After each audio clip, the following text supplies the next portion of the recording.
Happy Monday. You guys, I swear, every week I feel like I find a new Skin Shape song, and every time it's just like,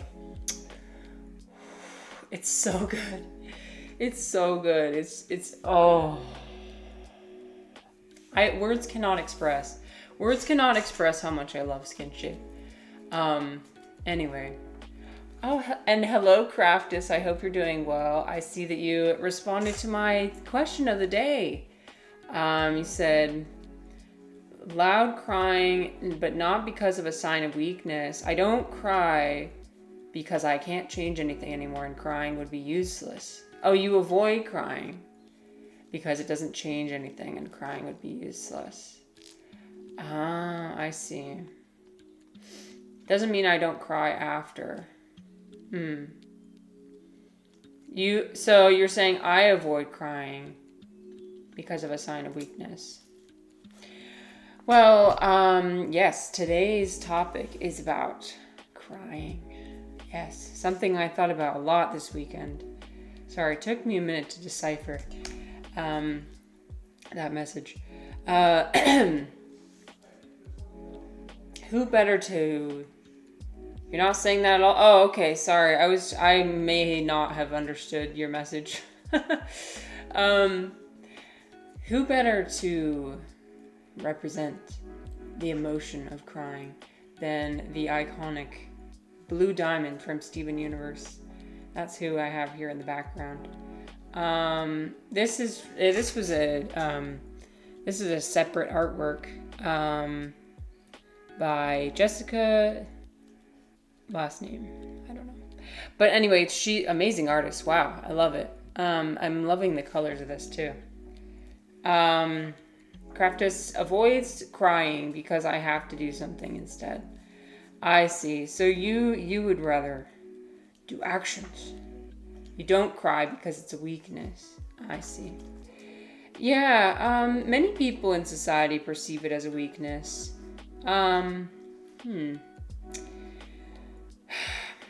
I think that's really interesting. We're doing some investigations into why. So thank you for sharing. Thanks for being honest. Because, oh my goodness. Hello, new chatter. Let's see, Bird Baines. Did I pronounce that correctly? I think I've seen you in other streams before. Wow, you decided to come over here. Welcome. We're talking about, I love talking about emotions, philosophy, just thinking, just being curious, just figuring things out. So this weekend, basically, I had a crying episode, and I mean not just like, oh, little few tears, like just a little bit. No, I mean like full on sobbing. Like my diaphragm was like, sorry. Your diaphragm does that when you laugh too, when you have a real laugh. You guys, diaphragmatic breathing is where it's at. I'm not just saying that because I do yoga. Well, I might be saying that because I do yoga, but like the magic of diaphragmatic breathing. I will communicate this to as many people as I need to. You guys ever cry like that? So you haven't had a full-on sob since your childhood. See, that's interesting. I love hearing about people's experiences. In the past, I used to avoid crying. I used to really avoid it. And my mother was very emotional.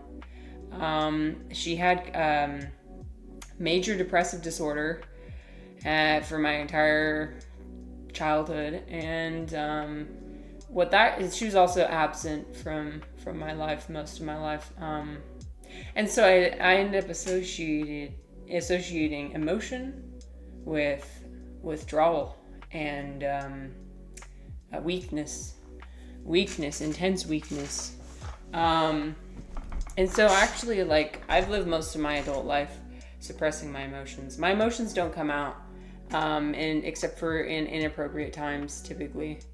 So one of the goals that I have with this channel is that I wanna explore that. I wanna see, like, understand why, because I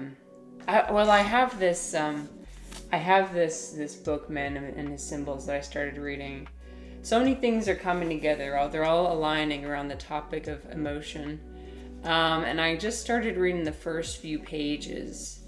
And let me see if I can find the passage I wanted to share. Oh, yes. Okay, I found it. Craftus says, I cried so much when my friend died. Now I'm laughing at his grave regularly because he is dead. Interesting. Why are you laughing? Is it because of like some absurd reason, or is it to share joy with somebody who is no longer here? Sometimes it's interesting to unpack, like, why, because I'll laugh at interesting times where other people will look at me and be like, why are you laughing? Absurdity. Okay. Dude, we need to have a separate stream for absurd laughing at absurd situations, because, dude, I do that all the time. People don't understand it. People don't get it. Last time I did that was when I was at the performance of Shen Yun. And I feel so bad because I was, like, being disrespectful, but, like, yo, I couldn't. If you guys have ever seen this, you know what I'm talking about, but it's the one that's known for their advertising, and it's China Before Communism, and they do this beautiful performance, and I've seen it several times, but because I know all the context behind it, that's why I laugh. Because I know the last time I saw their show, like, they had basically this image of Karl Marx in the background of a tidal wave, and he had laser eyes coming down. I'm not joking, okay? I'm not exaggerating. Every time I tell people this, they're like, what? Yes. And then another one of their shows I saw, they're saying evolution is a lie. It's very absurd. So, like, before the curtain, like, the curtain started opening, they were, like, starting to play the music. I just started laughing so fucking hard. I was loudly laughing, and my husband looks over at me. He's like, what are you doing? Like, you're being disrespectful. And I couldn't stop it, because, like, I was just in the anticipation of, like, these extremely absurd things happening. I couldn't hold myself back. So anyway, that's my example. You saw the meme, you laughed. Yeah, it's a fun meme. Marketing, amazing. They've got an amazing marketing team. Anyway, back to crying. Bird says, I tear up when I watch some emotional scenes or listen to specific music, but never full on sob. Yeah, and so there's different types of crying, right? And I was watching a video about the different types of crying, and I think that might be relevant to explore. But yeah, and so, like, my mom, for example, I never saw her sob, not once. And I think that's interesting because I always associated depression with, like, an excess of emotion, but I don't see it that way anymore. I see it as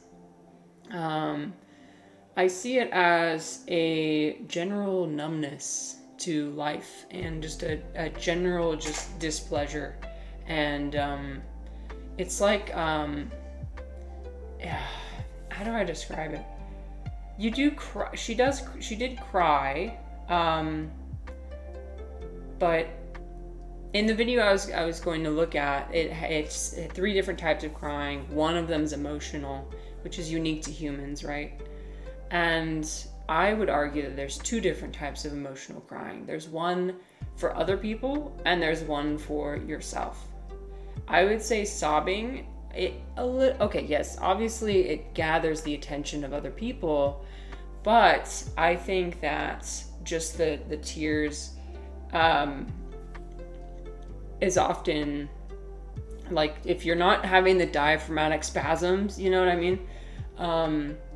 I think that's mostly for like, it's like a mix. It's like a mix. But like one of them, I feel like when you're just like letting out the tears, there's a little bit of pressure release, but like not as much as when you're sobbing. Like if you sob, you're literally contracting so hard that like it's causing your so what happens when your diaphragm is convulsing, I guess.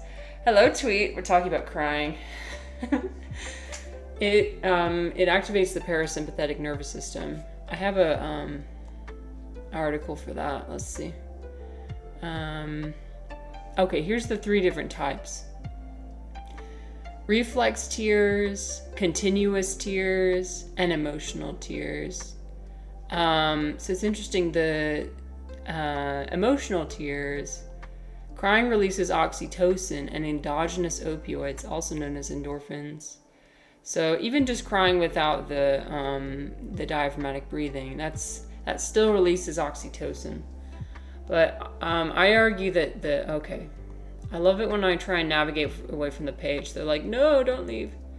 Where's my thing I had about diaphragmatic breathing? Somewhere. It's not here. Dang it.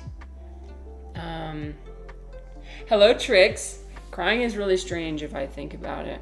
Yeah, absolutely. It is, right?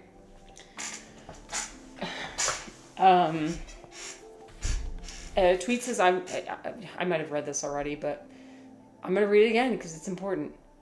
I've noticed as I've gotten older, I've been more comfortable crying. I noticed that as something like similar, yes, as I work through my self, work through my issues, I don't know, I become more comfortable crying and actually end up enjoying it. I end up enjoying the process of sobbing and crying. So yesterday when it happened, it was delightful. The thing is, I was trying to be really quiet because I didn't want my husband to hear me. When I cry, I hate other people seeing me cry. Oh, I hate it. That's part of the reason why I don't really cry ever. I hate it. I like when people come over to you and they're like, "Oh, are you okay?" No, just stay away, please. Don't touch me. No, don't. I don't need you. I'm fine. I like the tears are streaming down my face. I'm fine. I'm fine. I've since worked with a therapist to determine the reason why I do that is because my mom used to do it all the time. Used to cry all the time. As kind of a manipulation tactic. I know that's quite a blunt way of putting it, but that's kind of what it was. So I learned that I had to keep everything okay. I had to hold everything together, right?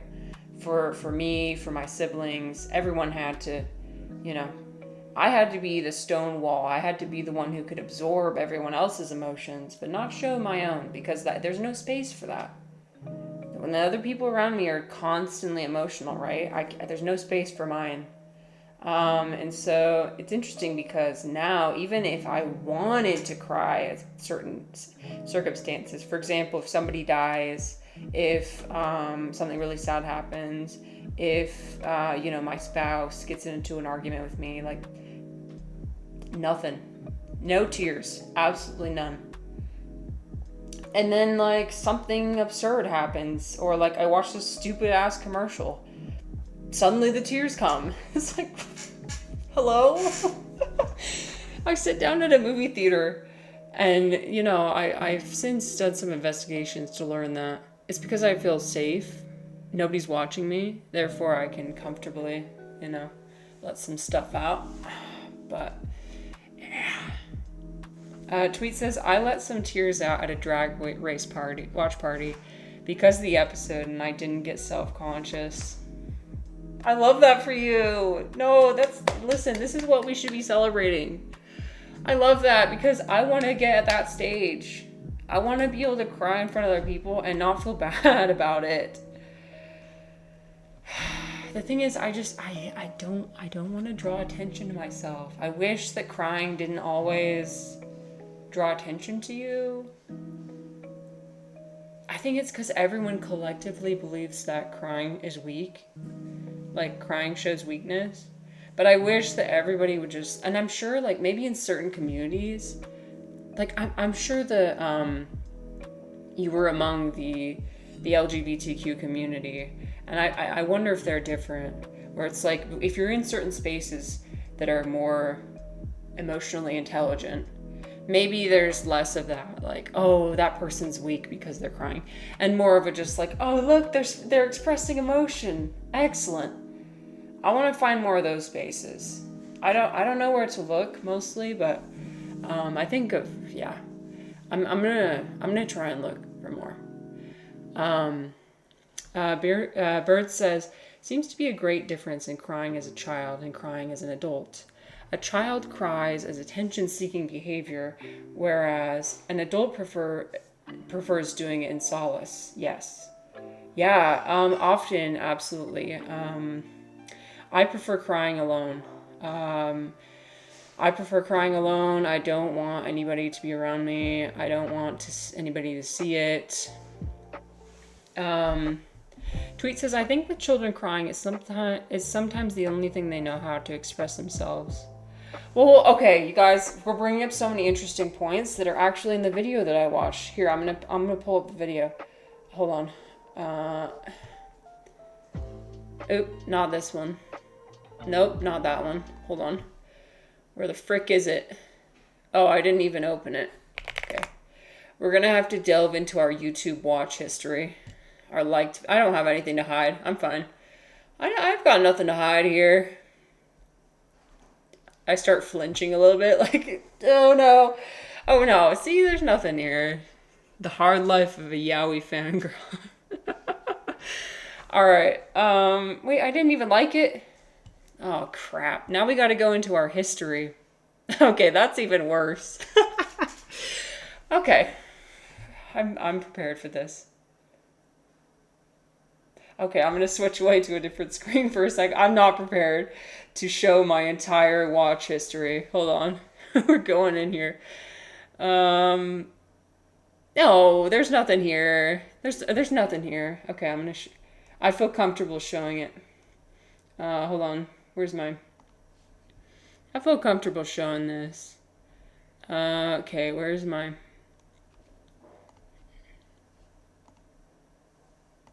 Hello? Enough to help and beat.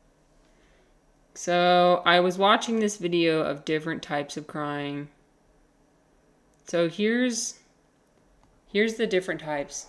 So why are human tears so unique? Tears of endogenous depression Hi, are Eris. different than tears from acute grief. If you remove the tears from crying, Eris, we're crying today.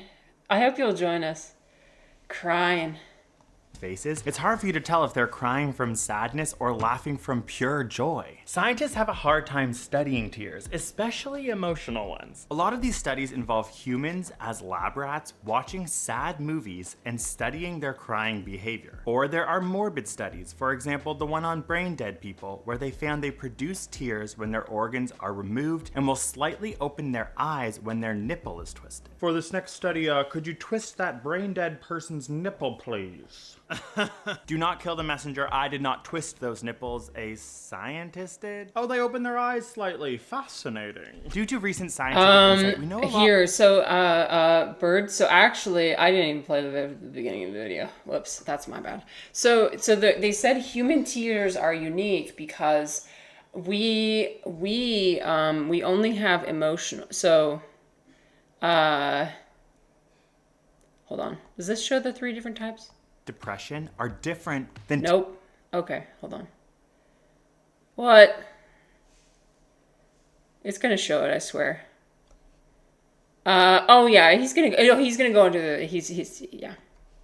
Slightly fascinating. Due to recent scientific insight, we know a lot more about why we emotionally cry. Back in 17th century America, for example, it was thought that a marriage was doomed if the bride did not profusely weep at the wedding. This was to prove the bride wasn't a witch, as witches were known to cry only 3 tears from the left eye. Therefore, obviously, if the bride was crying from both eyes, it meant that the bride was not working with Satan. Think of all the groomzillas who were like, She's ruining my perfect day. She's not crying from both eyes. Thine is a witch. honestly, straight weddings are like so over the top. To know why you as a human cry, you have to think back millions of years to when your ancestors evolved out of the water. Yep, your great times a million grandparent looked like some sort of insecty shell, amphibian, arthropod, millipede sort of thing maybe. And by leaving the water to live on land, all these land-dwelling animals from then on needed a lacrimal apparatus to produce tears that kept the eyes wet while on land. But you, my friend, are special because you have 3 types of tears. The first is basal tears, which is made up of here's 3 the different layers. types. A mucus layer that touches the eyeball, an aqueous layer which moisturizes and protects against invasive bacteria, and the final oily layer that stops the other layers from evaporating and keeps the surface of the eyes smooth so your vision is clear.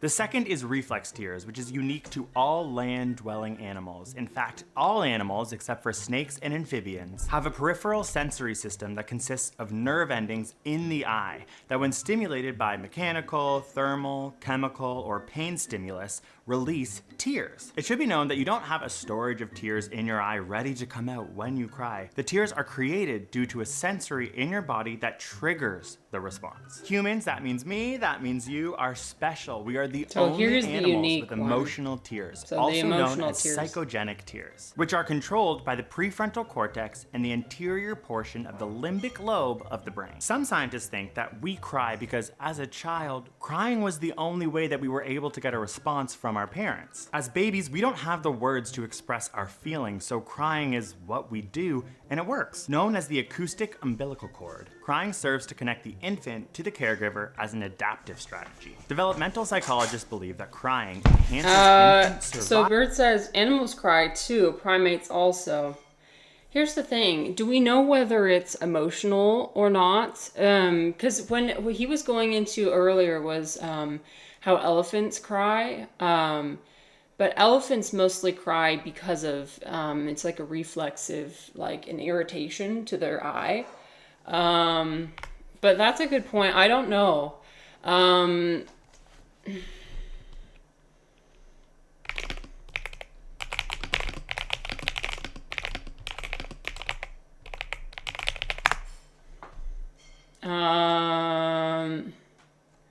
It seems like it's only humans do the emotional crying. The other type of crying, I guess like a natural question that might arise is like, okay, why do dogs cry then? Why do dogs whine? Why do they cry? I wouldn't have an answer for you. I'm not a biologist. But I one thing that comes to mind is maybe it's like, maybe it's just like a different mechanism than humans. Humans, it's driven by their, like it said in the video, the frontal lobe. All right, I'm not very good at picking scientifically rigorous sources. Let's see. If crying is defined as the act of tears coming from the eyes, then simply the answer is yes. Tears appear to be unique to humans among primates. Emotional expression or communicative signal. Toby, speaking of crying, my cat's yelling out at me. Toby, come here. Crying as emotional expression has been used to describe the vocalizations of many primates, including the coo vocalization of squirrel monkeys and the whimpers and screams of chimpanzees. Crying has also been used to describe the vocalizations of monkey and ape infants when they're being weaned, when they're separated from their mothers. So it's seeming like it's for other animals, it's less about the tears themselves and more about the noises that they make, right? Like when a dog's crying, for example, they're not typically like their eyes aren't watering at the same time. They're just like kind of wailing, right? But yeah. Anyway, interesting stuff.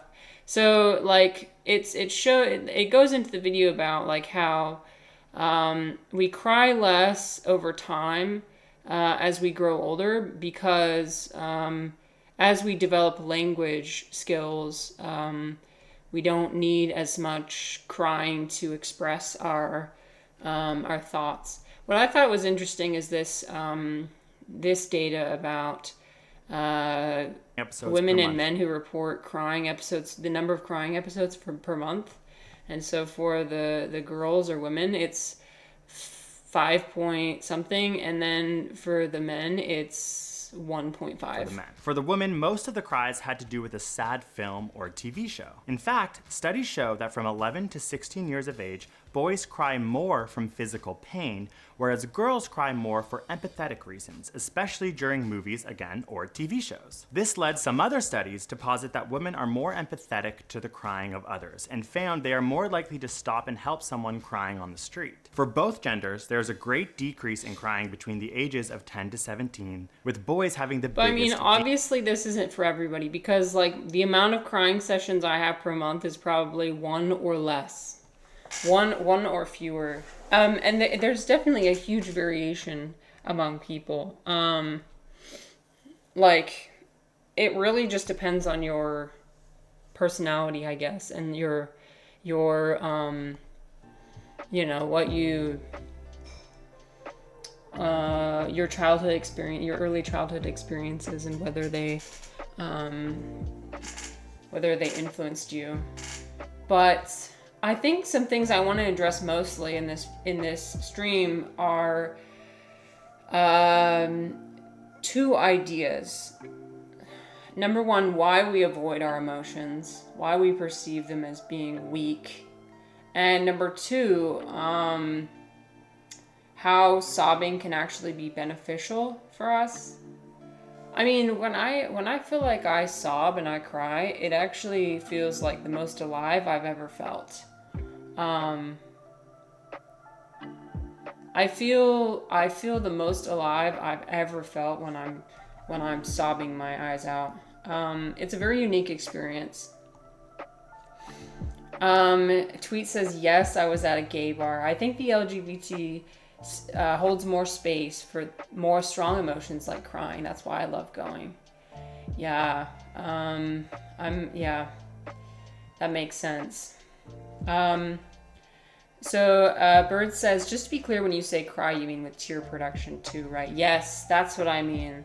So that's what distinguishes us from other animals and from other primates, is that we're the only ones that cry with tear production, specifically for the emotional purposes. So like other animals cry, obviously, like have tear production, but it's typically only for reflexive or for like protective circumstances, like he was describing with the barriers of the eye, with the is the tear production important?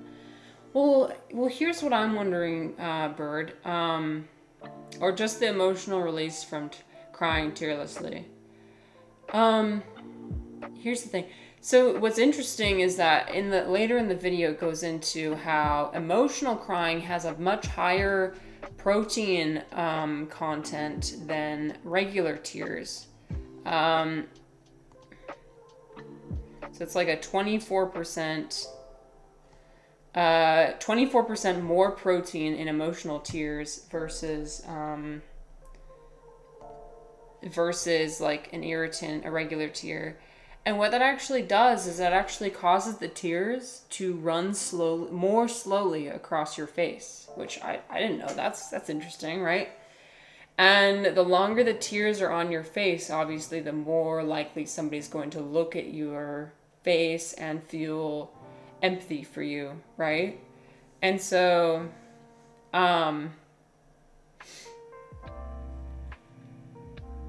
I'm gonna be honest with you. I wish I could cry. I wish I could sob and cry without the tears and without the fucking snot that comes out. You know, because like crying is one thing, but like sobbing, you're literally like. Okay, so the tears are rolling down slowly, and that's, you know, it's not often you get tears that actually roll down your cheeks. But yeah, that's it. It forms almost like a bead that comes down.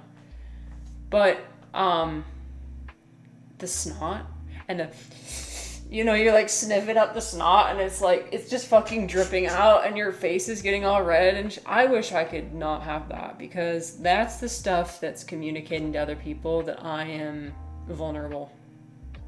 I don't like that. I don't like it. I wish it could just be the diaphragmatic breathing. But it's a package. It all comes together. You can't have one without the other. Some people might say, well, you should just do breath work. Yeah, okay. That takes work. I'm lazy. It's so much work. I like to do yoga. There's something in yoga called the Ujjayi breath, which is the ocean breath. And what it does is you're supposed to constrict your throat to make your breath sound like the ocean. So you're breathing in and breathing out. Here, I'll do it next to the mic so you can hear it. And you kind of like grumble a little bit too, sorry. But you like...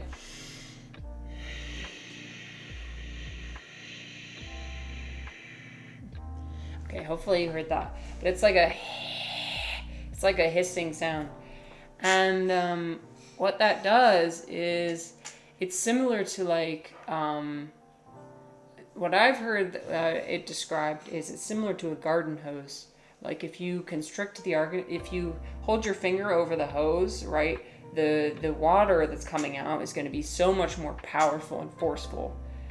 And so some people, I mean, there's not a ton of research that's done on why this helps bring more oxygen to your system, but some people speculate that it's because, you know, it delivers more powerful oxygen flow to your body. And so that's why in yoga they ask you to do Ujjayi breathing, especially during like hot yoga, because you're in the pose and you literally feel like you may pass away, and you're like, I need to get out of here right now. I need to leave. Your fight or flight is activating, right? You need to calm yourself down and like deliver the oxygen be very efficient with your oxygen delivery. Make it so that you can stay in the poses without passing out is the biggest priority.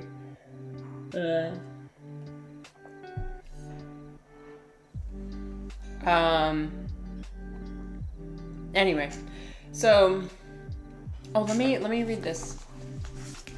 So I was reading Man and His Symbols, which I think was recommended to me by Bear. But I read this paragraph and I thought it was interesting.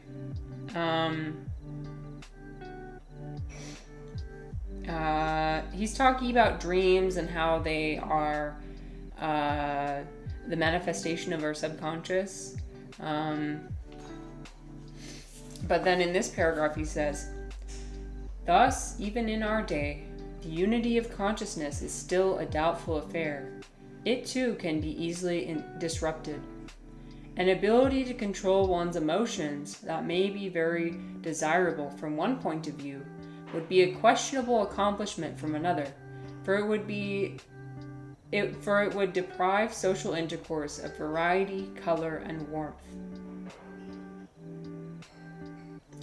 So I think he's saying here, like, I think it just depends on your personality. Some people view emotions as like, it literally is the life, that it's what gives us life and variety and color and meaning. And other people are like, what? Doesn't matter. What are you talking about?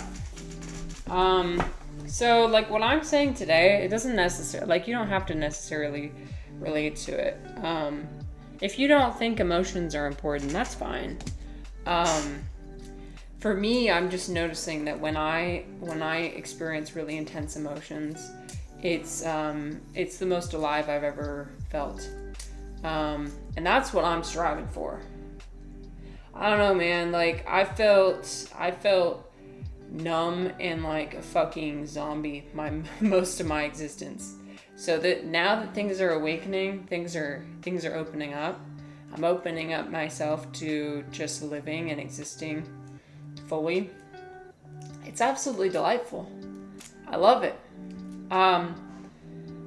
Maybe not many people would see it that way. Like, what? You like crying? That's weird. Because it seems like most people want to avoid it, right?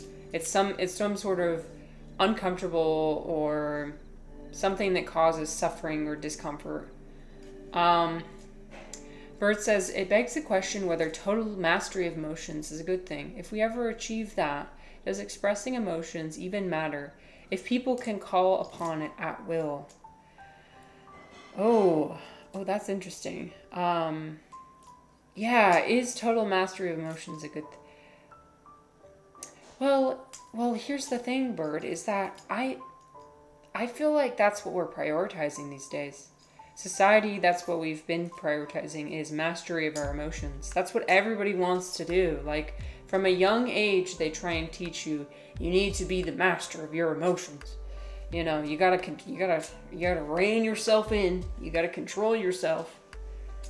One criticism I have of that, though, is that I think it causes a lot of, there are some times where you just can't. You can't control it from coming out. It's gonna come out whether you want it to or not. And then how are you gonna feel? You're gonna feel like you're weak.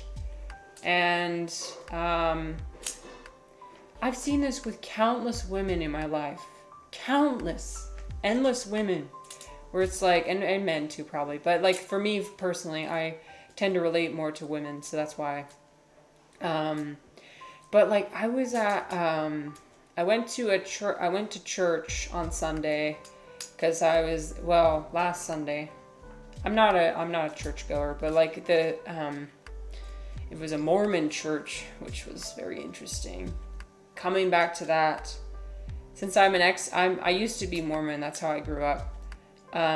So a lot of my community is Mormon, so I sometimes go to church to, like this person in particular was leaving on a mission, so I went to go support them. And like his wife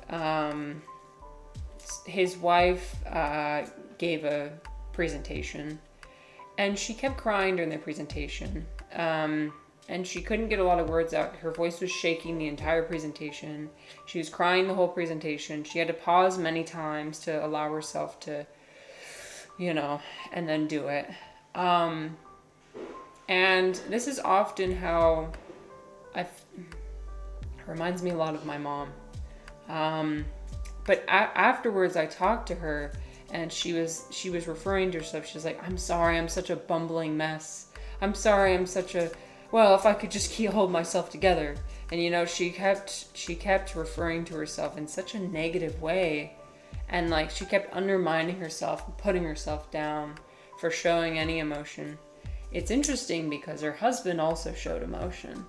He showed it when his daughter sang in a performance right before, and he was like, well, that's enough to make any father cry. Okay.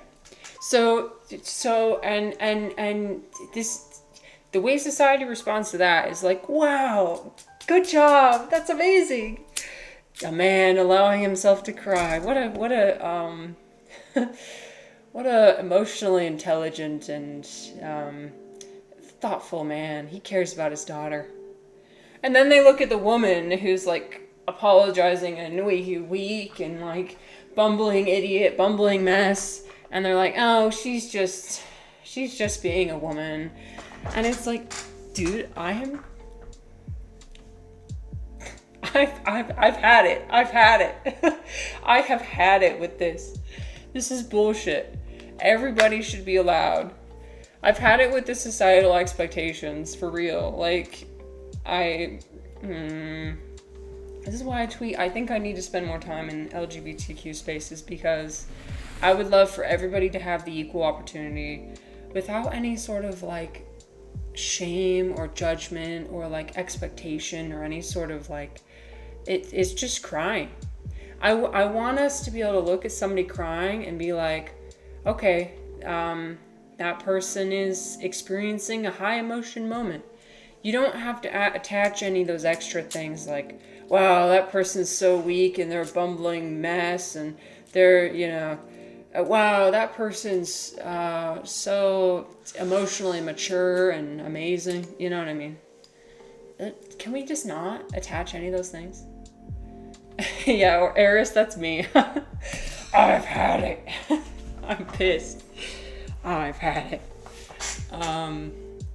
Bird says, if I attend a funeral, I don't feel for the deceased, but I want to put on a show. I just command myself to cry. How is expression even reliable? Why even bother with expressing anything? Bird, I can relate to that. For my grandma's funeral, actually, I noticed everybody else was crying. And, I didn't feel that urge to cry, but then I was like, what the fuck is wrong with me? I'm not sad. I love my grandma. I loved my grandma. She was, she's amazing. I got to go over to her house a lot of weekends. She would always make amazing food. Her house is very warm and welcoming. I love my grandma, but apparently, because I can't cry at her funeral, that means I didn't love her enough. Yeah, that is another thing I want to do away with is performative crying.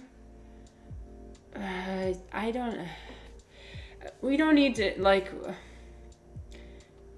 because, like, I didn't cry at her funeral. I tried to force myself to cry at her funeral just so I would be able to show everyone else how sad I was or like how much I loved her. But it wasn't because I needed to regulate. I mean, I was fully prepared for her to pass away. Like she had leukemia. Yeah, leukemia for a decade before that, and she was just like slowly.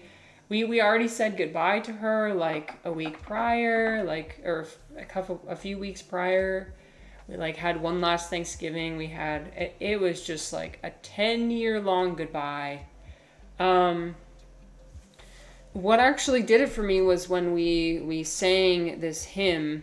It was a Mormon hymn, which is called I Am a Child of God. That did it for me. I just fucking started crying. I just started, when everybody was singing together and then I could hear the music every time. Music will do it. Music is the thing that will get me to cry. And then I felt, when I was crying, I was like, shit, I hope nobody sees me because then they're going to think that there's so many things associated with. Then they're going to think that I regret that I left the Mormon church and I want to come back. I'm feeling the Holy Ghost in that moment. And it means that I want to, and it's like, no, I like music.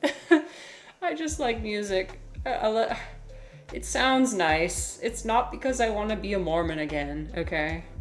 But I was afraid that people always perceive it that way. Anyway, sorry, that was an overshare. This whole stream is just an overshare, to be honest. Welcome to Marissa's support circle. Welcome to Marissa's daily therapy session. I highly recommend you guys, if you're not streaming, you should. Because people need to be able to yap more. Just yap without abandon. Just say whatever's on your mind. Just say it. Just let it out. I feel like if everybody was allowed to say everything they want to say, they'll realize that eventually they'll run out of, well, I don't usually run out of things to say, but sometimes I do. But like you will need people less. You will be a better listener for other people in your life when you have had the chance to express everything you want to express. Tweet says, in my opinion, emotions shouldn't be controlled completely, but identifying and understanding them more. Yes. Yeah. Identifying them, understanding them. I love investigating why emotions arise. And sometimes there's some points where it's like, you just don't know. It just happens. And if it needs to happen in that moment, then Bird says, I tend to refrain from unsolicited trauma dumping. I also never do it with strangers. Oh. That's okay. To each their own. I trauma dump on here so I don't have to trauma dump to anyone. I'm sorry. No, I trauma dump on here because hopefully other people can relate to it. Usually the reason why I'm vulnerable is because like in my moments of vulnerability, I wish that somebody else would say, "Oh my, I experienced that too," or "I this." That's the reason why I do it. But I'm learning that I think I need to regulate the amount of vulnerability I put forth. You can't. There is such thing as being too vulnerable and being too open. If you noticed in my my watch history on YouTube, I was watching that monologue from, or not monologue, but interesting scene from the most recent season of White Lotus, where like this rich white guy in Thailand is he's talking about how he wants to become a Thai girl, and it's literally the epitome and definition of oversharing and vulnerability. I love it. It's a beautiful, I mean, it's not a beautiful scene, but it's a very, very interestingly framed, very powerful, very jaw-dropping, and like, whoa. It's one of those moments, it's one of those times where like you can't look away. You just want to see what the person has to say next, because you don't know. You genuinely don't know what they're gonna do or say.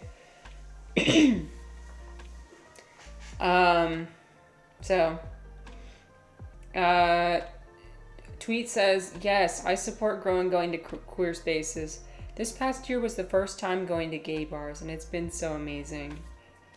Yay! Jesus music slaps. It does. Sometimes it does. I don't know what to tell you. Yeah, there was this gay bar that I used to go to called Milk Plus, and they had like drag shows and stuff. I don't really go like dancing anymore at nighttime. Mostly because I value my sleep. I'm old. I have to go to bed at 9 p.m. 10 p.m. usually, actually. But I need to find more opportunities to connect with the queer community during the daytime. But yeah, the first oh no. Did my stream go offline? Hopefully not. Hello? It might have. Anyway, the song that did it for me was the song I played in the beginning of the stream, where sometimes you can listen to a song 1,000,000 times and you don't notice a part until it's the right moment to notice it, and you're like, whoa. It just, hey Dom, what's up? Dom, we're talking about crying, the importance of crying. Because I had a sob session on Spiritual Sunday yesterday. Yes, Dom is everywhere. Dom is a very valued, you guys. Dom is an extremely valued member of my community, of so many philosophy communities, so many small streamers. Dom deserves all the appreciation in the world, because he'll just like I didn't sometimes as a streamer it's hard to remember how much time and effort it takes to be in a small streamers community and just like keep the momentum going, especially for people who just barely started out, who don't have the confidence yet to keep the momentum like keep the conversation going. And so like people like Dom, they go to streams who just have a few viewers or a few chatters, and you can tell that the streamer really appreciates having him there. That like sometimes it's like the difference between continuing to stream and just giving up. So yeah, when I was first going, I had some times where like I genuinely would just like sit there and think, what the fuck am I doing? Oh my gosh, hi Larry, what's up? Larry, we're talking about crying. Dom says I pretty much only cry to music, sometimes meditation. Yeah, music is what does it for me too. But I think crying, specifically the crying where you die from spasms. So again, and that's like something involuntary that happens. It's so fascinating. Every time I experience it, I feel like it's a gift. I'm like, what? So Bird, the protein causes the tears to roll. So Dom, we were watching a video where every animal cries, but humans cry, are the only ones who cry emotionally. And the emotional crying has an increase in protein content. And that actually causes the tears to, I guess, be at a different volume, and it causes them to move down your cheeks slower. Here, I can play I'll play the part so you can hear it from his mouth instead of mine.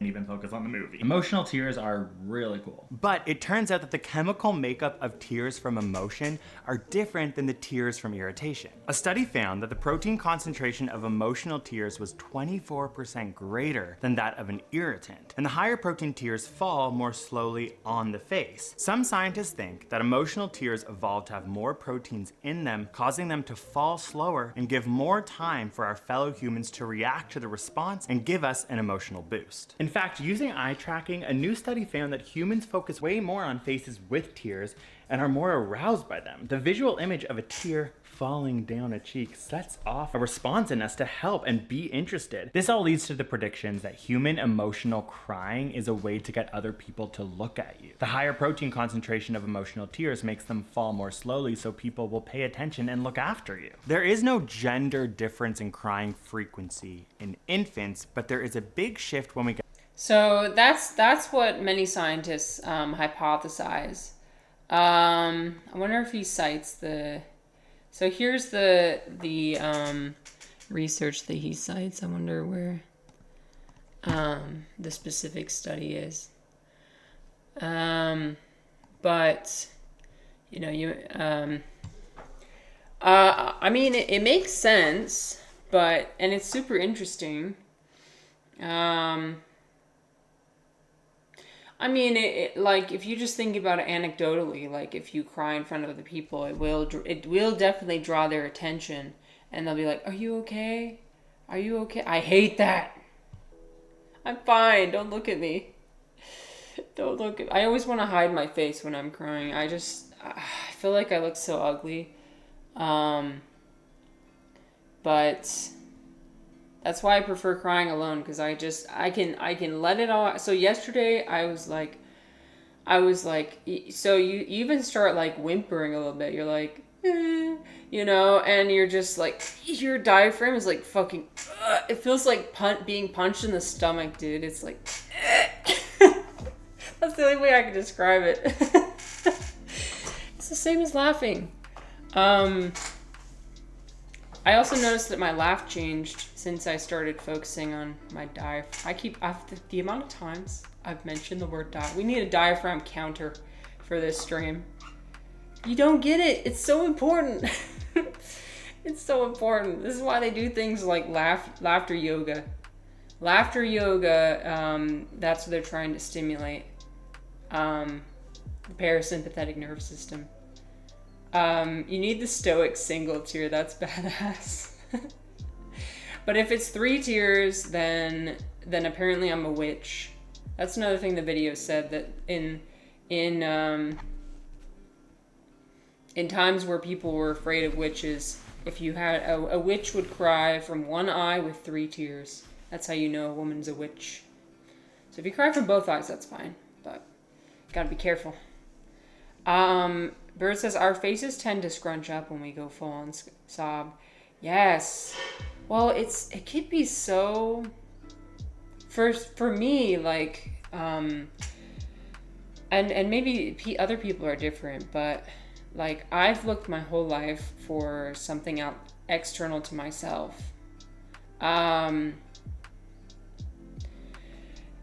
So when something involuntary happens to my body, like, it's actually super fascinating, and I'm like, whoa, okay, I didn't know I could do that. I'm not controlling this. Who's doing this? I don't know. It's kind of absurd, the things I think about, but it feels magical in a way. Because after you cry, you feel so beautiful, so much better. You almost like are glowing on the outside. Larry says, crying feels weird to me. I start crying and then I feel cringe for crying, so I stop. Oh shit, there's an ad break. No, I'm so sorry. Oh my god. Should I take a break and then address your comment afterwards? I didn't notice. I was gonna snooze the ads, but they came. Here, 1 second. I'll be right back.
Okay, hopefully people are back soon.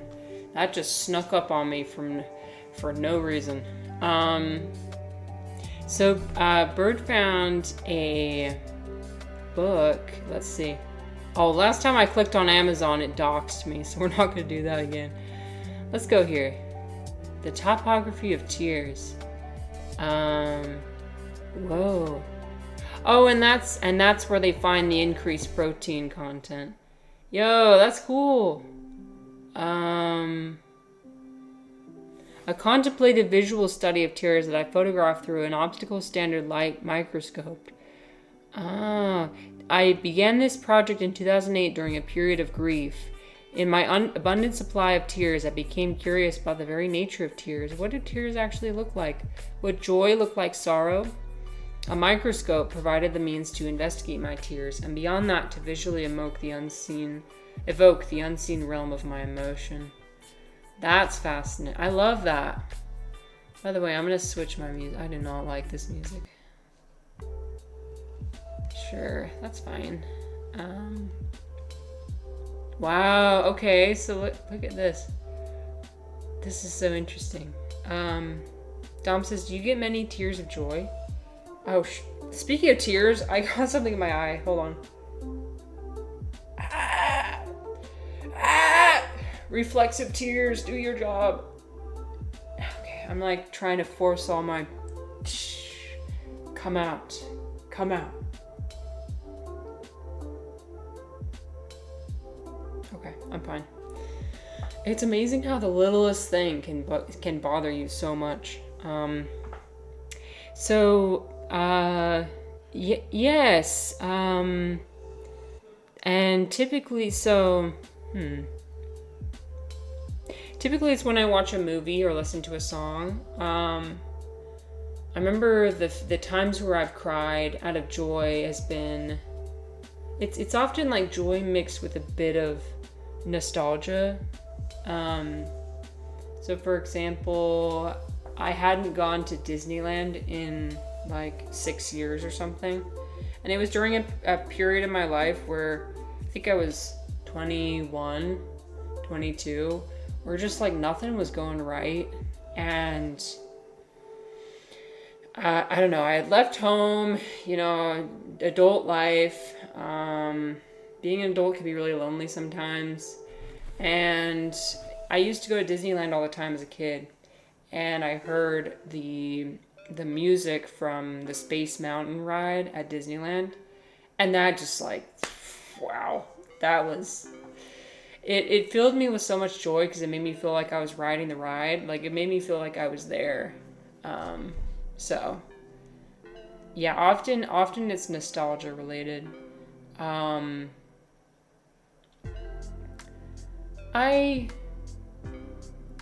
When I was at the drum circle, I think I cried a little bit. Just a little tiny bit. Like a little bit of tears. Because I was like, wow, people are just... We're all here together and we're just trying to have fun. And people are just living in the moment. They're just dancing. When you see people dance with, like, they're just completely flow state dancing. It's crazy to watch. Okay, so I think you need some context first. First, I think you have to have flow state danced before to know what it looks like, because it has a specific look. And then once you recognize that, then you recognize in other people. You're like, wow, that person is just, they're just feeling the music and they're just doing, what the music wants them to do. And so if you haven't done that before, you might look at that person and be like, that's some strange interpretive dancing. But if you have, that person is feeling just incredible oneness with the music, and that's a very nice feeling to have. And so you feel good because you hope that other humans get to experience that. Have you cried on mushrooms? Oh yeah. Mushrooms are what unlocked my crying in the first place. When I was doing my initial sessions with mushrooms, when I was doing my very first, okay. There's Roblox. Life is Roblox. Hi, Refly. We're looking at tears. Look at these. We're looking at the composition of tears of grief. Look at this. This looks like an eyeball with like the veins coming out of it. That's crazy. Anyway, what was I saying? Mushrooms. Nothing ever changes. Nothing ever happens. That's what this stream is all about. Nothing ever happens.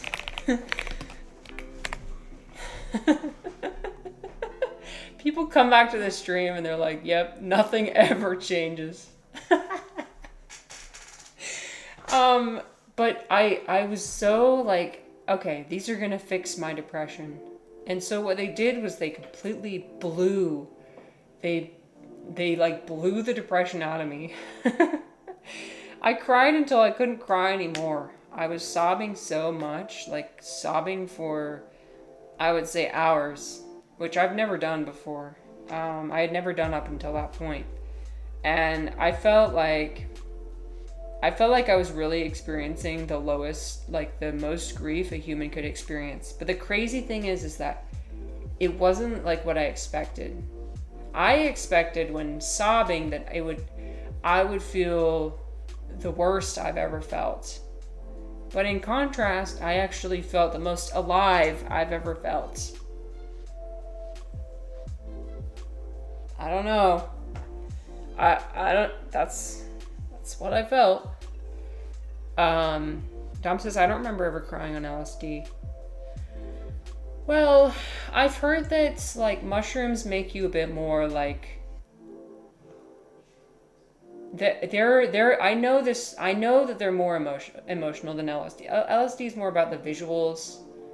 I feel like and then mushrooms are more about the floating around. You got some emotions coming in and you're just I don't know, that's the way I feel. But Reflex said your mind sees new experiences as exciting and makes you feel alive. Yeah, new experiences are exciting. Absolutely.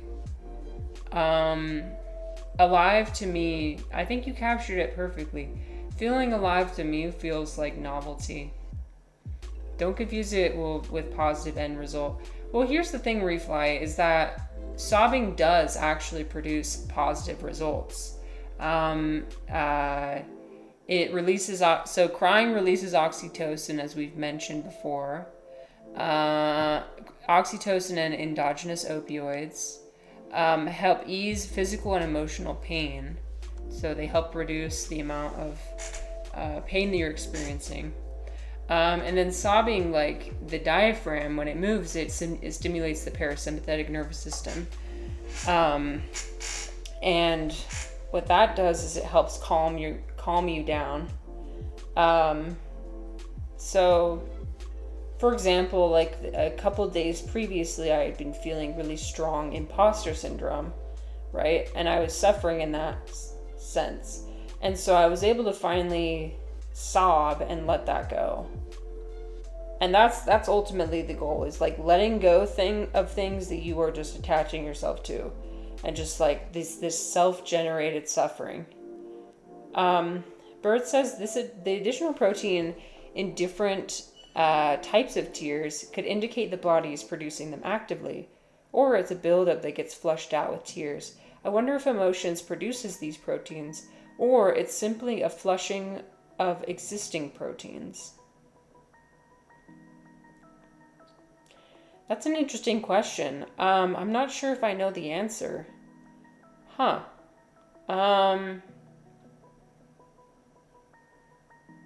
Protein heavy tears soup. Well, I'm about to, so we're looking currently at some more scientific approaches, but I am going to delve into Eastern medicine approaches, which some people like, some people don't like. That's okay. If you believe in it, cool. If you don't believe in it, that's fine. This is so cool. Look at this. I don't know what this means, but it's really amazing. It's so beautiful. What? If I knew what protein looked like under a microscope, then maybe it might tell me more about what the content of these tears looks like. It is kind of like artwork, isn't it? That's really cool. Oh, and then look, she's saying what different types of emotion. So tears of elation at a liminal moment, overwhelm, what couldn't be fixed, the pull between attachment and release. This is so cool. There's so many different types of crying. Compassion. There's so many the probably molecules of the eye mascara. No, here's the thing, Refly, is that it is something that is released in the tears itself. Like the protein is released in the tear. I mean, maybe a little bit, but of mascara or whatever could be in there. But like that is the chemical structure of the tear is different than regular tears. Okay, I'm about to delve into some Eastern medicine, so bear with me, okay? All right, I'll make it brief, okay? I think it's interesting, so that's why we're delving into it. Tears can be related to chi, so emotional expression can be related to chi. So here's kind of an overview. The five main emotions and their chi effects. There's anger, which is associated with so there's 5 different organs, 5 different elements. They're all related. This is all traditional Chinese medicine. Anger is associated with liver chi. So I will begin this by saying this is a medicinal practice that's practiced by millions of people worldwide. It also has centuries of history, so I would ask our audience to try and be respectful with your comments about it. I'm setting some boundaries. Okay, so anger associated with liver chi makes chi rise up, leads to headaches, tension, and red face. Worry, overthinking, it knots chi, digestive upset, and fatigue. Fear sinks chi. So chi you can think of as like life force. Mods, I'd ask the audience to be respectful. Yep. But here's sadness and grief is associated with the lung chi.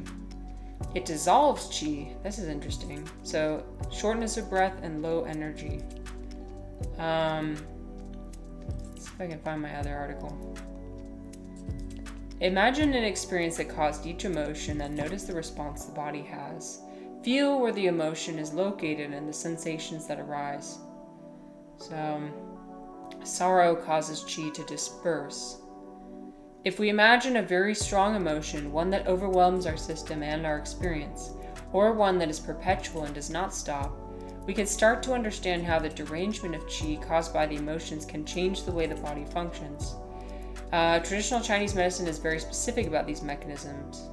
So, again, I've mentioned my experience of when I had very intense depression. I went to a traditional Chinese medicine practitioner because, like, I tried SSRIs, I tried all the things that Western medicine said I was supposed to be using. Didn't work. So I was like, okay, I'll try this. So what they did was they put the needles in me, they opened the different they opened the 9 channels, I believe. And what it caused me to do was actually start sobbing. Okay, that has to be related. Again, depression itself, often people do not cry hard. They might have a few tears here and there, but it's not. Yo, that is.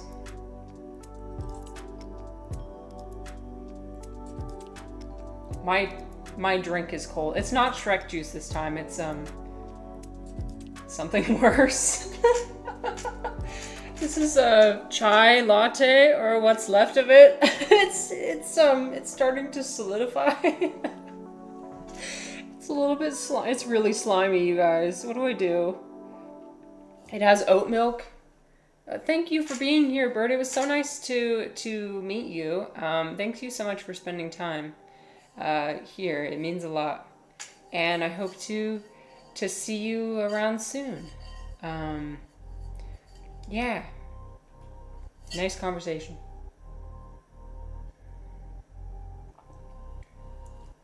I'm making tofu in my drink. I know. Well, I didn't use soy milk. I used oat milk. So, I don't know why it's doing this. I'm gonna still drink it anyway.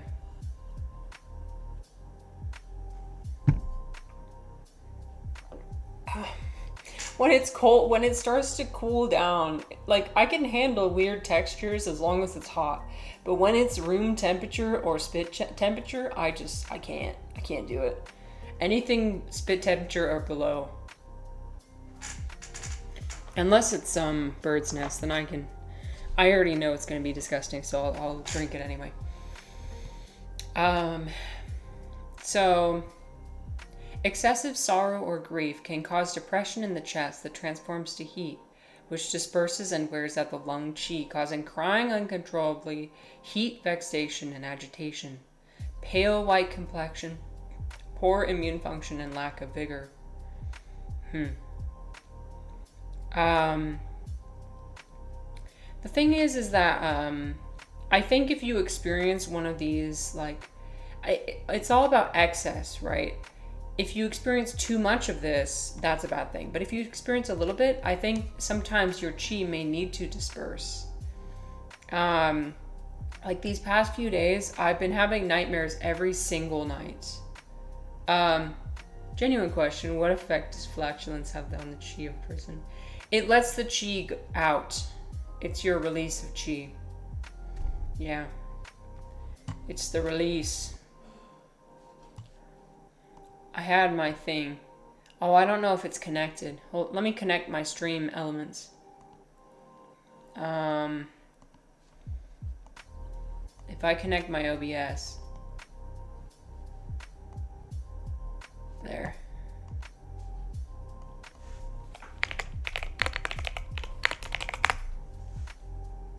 Nope, not that one. Oh, come on. Hello. There. Hold on. I'm gonna find it eventually. There's only 3 of them. Let me consult the community wisdom. Oh my god, just do what I'm asking you to. Thank you. There we go. If you're holding in a fart right now, let it go.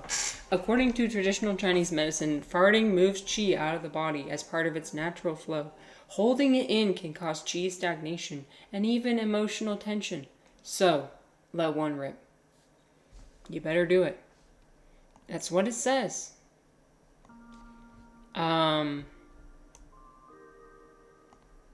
Anyway, oh, that's not my screen. This one. Gotta let it out, man. Okay. I talked about, did I blow through all my topics? I might have. I talked about Ujjayi breathing, which Dom already knows about this. Super important. I talked about it's someone bumming a cigarette off of the DSM-5. I thought it was so fucking funny. It was shared in Eris's Discord by a community member, Rexler, who's iconic, by the way. I miss Rexler. She hasn't streamed in such a long time. But she posted it and I was like, this is beautiful. I'm stealing this. So I did. I don't know, the DSM-5, I'm not a fan, personally. Because I think every time I answer it, I come up with different answers. Not saying it can't be useful. I'm sure it's useful to many people. It's just, where's Sam when you need him? Sam will be able to tell us all why the DSM-5 sucks. I just think it's hilarious. It's absurd. Part of it's the absurdity of it. Like, we think we can understand these things like emotion, like mental illness, but I think we're barely at the precipice of what is causing these things. I really don't think we have a firm grasp on what causes mental illness and how to stop it, because it's such an individual thing. The problem is it's such an individual thing. It can't just be like everyone's neurochemistry, everyone's neural structure is so vastly different. I mean, we can notice patterns, sure, but I don't think we can treat it the same as physical illness. Physical illness, like it's a bit more like there's a lot shared between people, but even then there's still some illnesses that, you know, are very unique and different. But for the most part, like I lost my train of thought. Anyway, that's all I have to say about that. Okay, I'm gonna move on to my meme. I got my meme here today. Me after a long crying session finally knocks me out. I could finally relate to these memes. How often do you guys cry? I think I want to cry more often. I don't want to cry in front of other people more often, but I do want to sob. I do want to sob more often because, goddamn, it's amazing. Again, I can't generate it. It happens spontaneously. You know what? I think that's a good thing, because if I did learn how to generate it spontaneously, I'd probably just generate it all the time. That's how swollen my eyes get when I cry. Right? Yeah, your eyes get super swollen. You just have like so much snot. You just don't even know how your body can produce that much. And like, you know, your breath is kind of shaky and you're like, you know. So it's interesting. Holding back crying though too is an interesting form of suffering. Me trying to argue without crying. This is what I do more often, and I hate doing this. It really hurts. It really hurts to suppress, to stifle a cry. You guys feel that? The constriction in your throat? Oh my god, I hate it. But it's like you'd rather have that pain than let it out in an inappropriate circumstance. Then I feel like I won't be taken seriously. Yeah, exactly. If you start crying during an argument, I completely understand. Or like you're just trying to say something important, but the problem is when something's really important to you, then you do attach emotions to it. And when you really value the person too, sometimes, either if you really value what you're saying or you really value how the person perceives you, you might have some emotion attached to that. And so the problem is that other people perceive your expression of emotion as weak.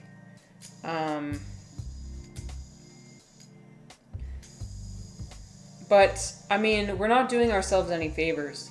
I mean, when I talk about that woman who gave a talk in church and how she was just excessively apologizing to everyone around her, like, I'm sorry, I'm just a mess. I wish I could hold myself together. I wish I could this. I lost it on Discord the other day. I was like, women, we need to stop doing that. Stop apologizing, please stop apologizing. We do it like it's a habit. We do it like it's a reflex. The problem is that when you do that, you're putting those words out there, and then other people are like, oh yeah, she is that way, when they probably wouldn't have put two and two together in the first place. They might have just thought like, oh wow, that person's crying a lot. Hi, Orange. Orange, we're talking about crying. Orange, I hope you had a good weekend. I hope your gardening went well.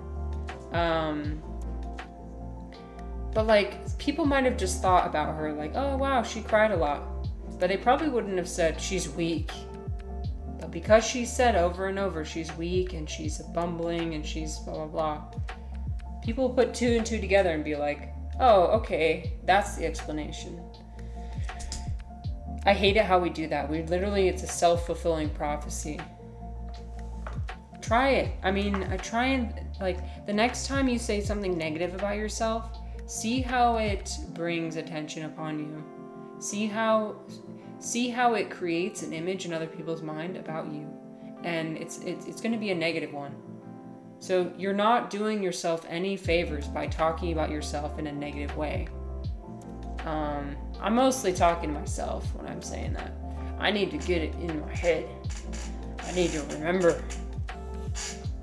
I'm glad your weekend was productive. I did some landscaping too. We added some bushes to the side of my driveway. We like cleaned out a bunch of leaves. We weeded the garden. We got a bunch of stuff done. It was good. I can only bring myself to do like one weed session per season, maybe per season. One for spring, one for fall, and then. Tweet says this is so random. No, it's not random. It's completely relevant. I did cry tears of joy last week at a Lady Gaga concert. She's my favorite musician. Yay! I saw that. You posted about it. That's amazing. I love that. I wish all my fellow humans to experience more joy.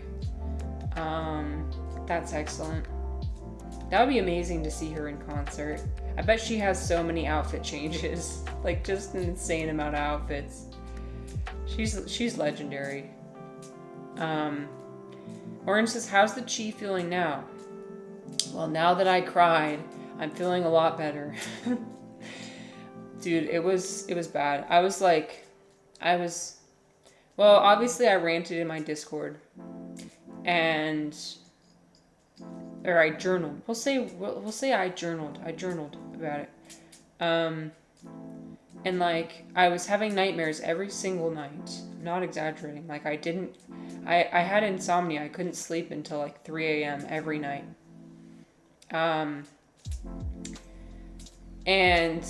But after the crying session, I've been sleeping just great. Just amazing. Been sleeping like a baby. But yeah, when you swallow down your crying, it hurts your throat so bad. Orange says, weren't the plants supposed to help the flow? And the plants probably help that too. You're so right. Oh my god, it's the feng shui as well. Yeah, so the feng shui of my front yard was off. And my mother-in-law was like, we need to put plants here. And so she helped us put plants there. I think there were so many things that just aligned and worked out. So I bet that had a component to it as well. The concert was killer. She's such a performer. Yeah. That's awesome. I don't stifle crying, but I do it so rarely, it usually surprises me when I do. Yeah, I'm gathering that a lot of people do it pretty infrequently. For me, like, I cry maybe like once a month or less. I sob maybe like once a quarter. Many adults I do never do that. They're like, I haven't, one of the chatters said, I haven't done it since I was a child. I'm sure that's the same story for a lot of people. As far as like crying goes, where it's just like a few tears, I'll do that maybe once a month.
beautiful, beautiful, wonderful. It just sneaks up on you at the end. You're like, oh, there's a voice here. Wow. There's some, I don't even have any words. And that's what some people speculate is the reason why we cry as adults is often because when we're experiencing very big emotions, right, we don't have the words to describe them. And so emotions can then fill in as additional communication. But the way he's crying out in that song, and the note that he hits, so fucking good. Yo, I can't. I have never found music that's this good before. That just like it speaks to my soul. Yeah. Anyway, delightful and amazing. I will be listening over and over and over. The thing is, I listen to these songs over and over and over again, and I still don't get sick of them. That's how amazing they are. It's like new and different every time. So I hope other people get to have that experience with music because it's special. And obviously, like, music that does it for me doesn't necessarily do it for you, you know? So I feel free in the Discord to like post any music that just hits that level for you. And just because it doesn't do it for other people, that's okay. Because it's your special relationship with the music. I love it when music does that. Yeah, well, and yeah, it just like, it feels like it's coming out of nowhere. And it's almost like you are in the room with that person, who's just like crying out. And you almost like, you understand what they're feeling in that moment. It's like, it's so profound.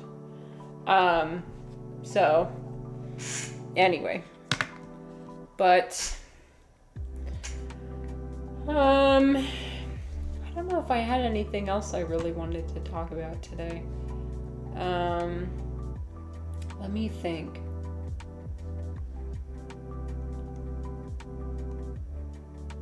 But yeah, imposter syndrome is a bitch. Oh, there we go. Okay, I'm down here now.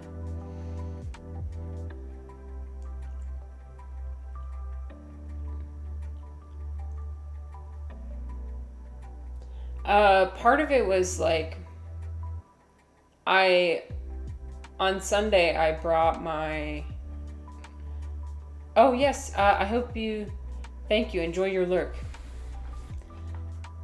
I brought my brick, I grew that mycelium brick for my church. I brought it to church on Sunday, and it was interesting because like I spent a couple months on it. I bring it there and I see the founder of the church there, and I'm like, yo, Paul, his name's not Paul. I'm like, yo, Paul, I have a brick for you. And he's like, oh, cool. And I show him the brick, and he doesn't really seem that excited about it. And then he puts it back in the bag I brought with me and kind of leaves it on the table. And then he goes with this other guy to like have an important conversation or something. Let's go talk outside. And they go for a walk outside.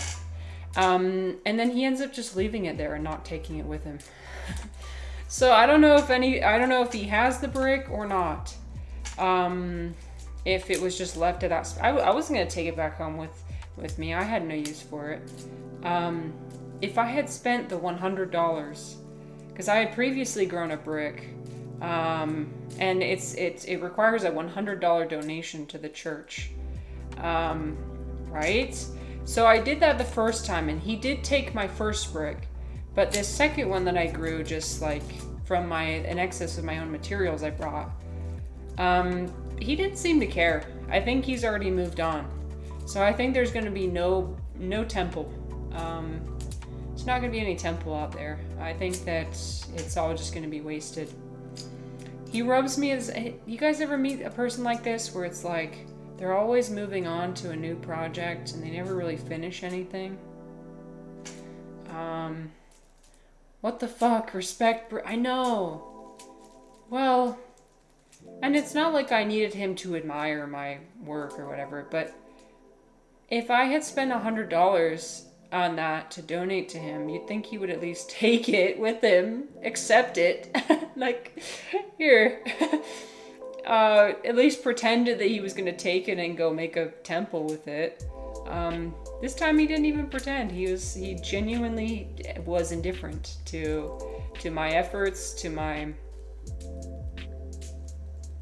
Are we surprised? Are we surprised? I mean, I texted my husband and I was like, yeah, he didn't even seem interested at all. And my husband's like, are you surprised? Let's recall the events of New Year's Eve. Let's recall the live stream. And I'm like, oh shit, you're right. The thing is, like, I just want to give people the benefit of the doubt. I just want to keep giving them chances. I want to believe that they're more than their actions.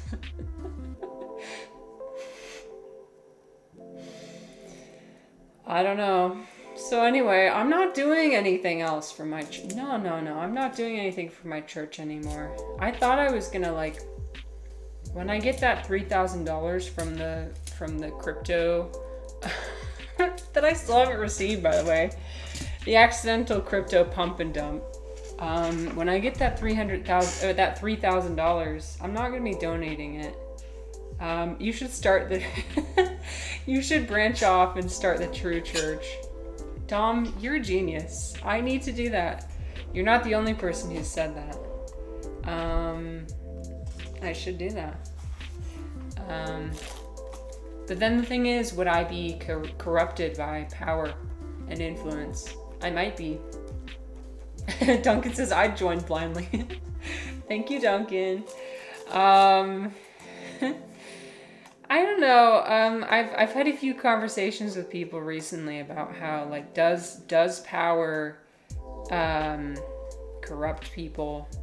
Like, are we sure that the people who are currently in power, like, really have all these, they were born with these negative characteristics? And, you know, I don't think so. I think that it comes from the same with when we were doing some investigations about the Shia LaBeouf interview.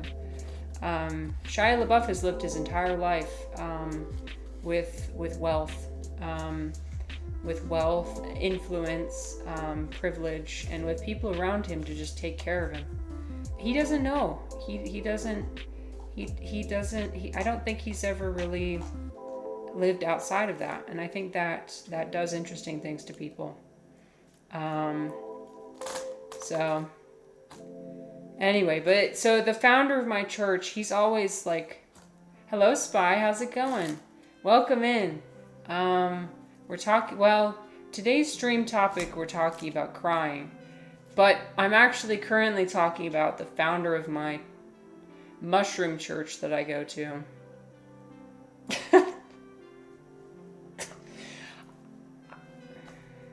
I think I'm not gonna go anymore, you guys. The people are what make the Mushroom Church special, and the people who show up every time and who are wanting to just talk about life and just, like, share their experiences and be honest and vulnerable.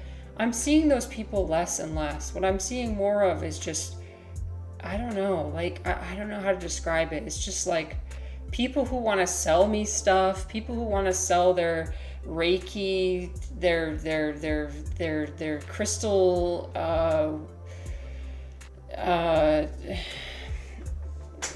self-help, healing, internal family systems. They want to show me their chart so they can fix me. And I'm realizing that because I'm on the fringes of society, that makes me very vulnerable to people trying to market to me, people trying to take advantage of my vulnerable state. And so I don't know. Spy says, wow, so they serve mushroom stew? Yep, that's what they do. No, it's a completely sober gathering. So we're sober.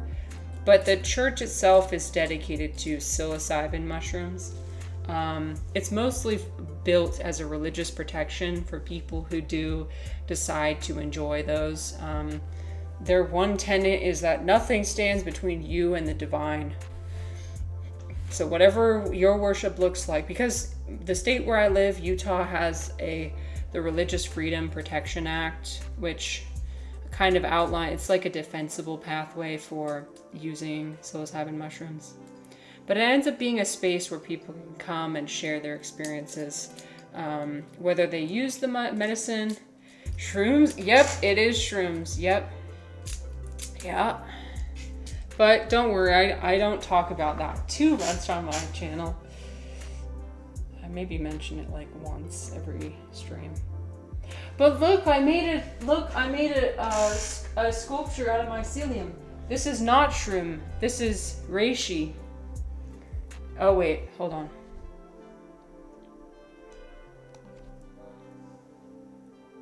It's a Twitch logo out of mycelium. But anyway, how are you? How's it going? On this channel, we like to talk about, we talk about philosophy sometimes. We're all about exploring our internal state. So today we happen to be exploring crying, and specifically sobbing, deep crying, and how it can be super therapeutic for you, if you allow it. Dom ordered the Pollen book, by the way. I hope you love it. It's so good. Michael Pollan is so amazing. He's very wise. He approaches science, so he's a science communicator, and he explains science in a way that's easy to understand, but he also is one of those people who integrate both, like, spiritual ways of knowing and scientific ways of knowing, which I think can both be valid. So in this paper he talks a lot about I would say more rigorous science. So he interviews researchers and researchers of AI. He interviews plant biologists. Do you cry when you stub your toe? You look like you do. Actually, I don't, because I have my childhood trauma made it so I don't cry unless it's in an inappropriate circumstance. So no, I don't cry when I usually just say fuck really loudly,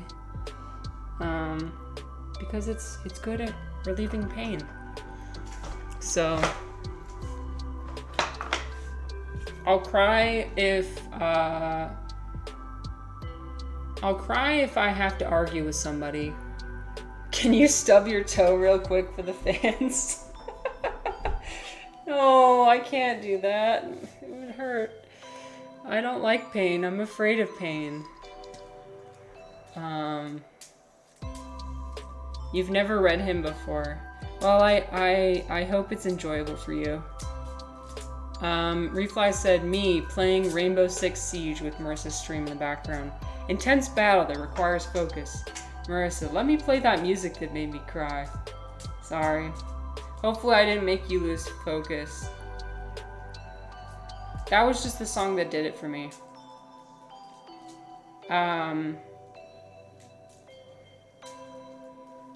Okay. I'm excited to read more of this book. I think it's going to be really good. Was his psychedelics book any good? Yes, it was. And if you don't want to read the book, you can always watch the Netflix special, Netflix documentary, Netflix show. I don't know why it took me so long to arrive at the correct word. It's very convincing. He's very good at persuading people. So this psychedelic book, I think it does have a lot of extra information. It's pretty long. It's like several hundred pages. But it does have some really interesting stories and research. I would say I enjoyed the consciousness book a bit more. Duncan says, I've read Michael Pollan, but didn't know he wrote a psychedelics book. Yes, it's called, he reads trip reports, Dom. It's called How to Change Your Mind. And this is what literally changed my mind about psychedelics and converted me, basically. This is what started it all. But I would highly recommend just watching the Netflix documentary, specifically the one about psilocybin. I think is so important. But the other ones go into like LSD, MDMA, and it's mostly in terms of like research, people sharing their stories of how it helped them, what's currently happening as far as therapy goes. But yeah, so and his own journey as well with psychedelics. But the book itself, it does have a lot of extra information. Duncan says, "I'll watch, then pick up the book this summer." Yeah, you should. I think you'll enjoy it. I did.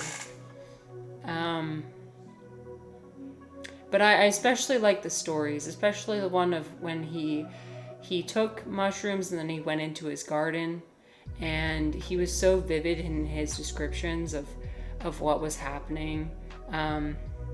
Spy says, "Gotta go, found an e-girl with less viewers." Okay, bye. Don't let the door hit you on the way out. Anyway, so that's absurd.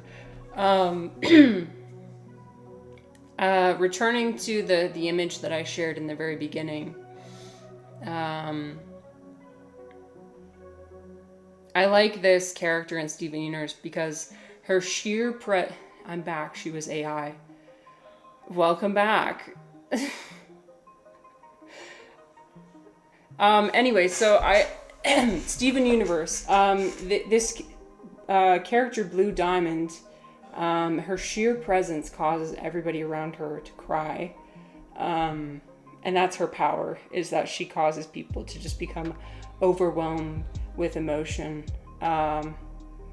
I would like that power. I think that would be sick. Michael Pollan needs to do a meditation book. Well, Dom, I think that might be the next step for him, honestly. It seems like he progresses through like the different stages of like, I almost feel like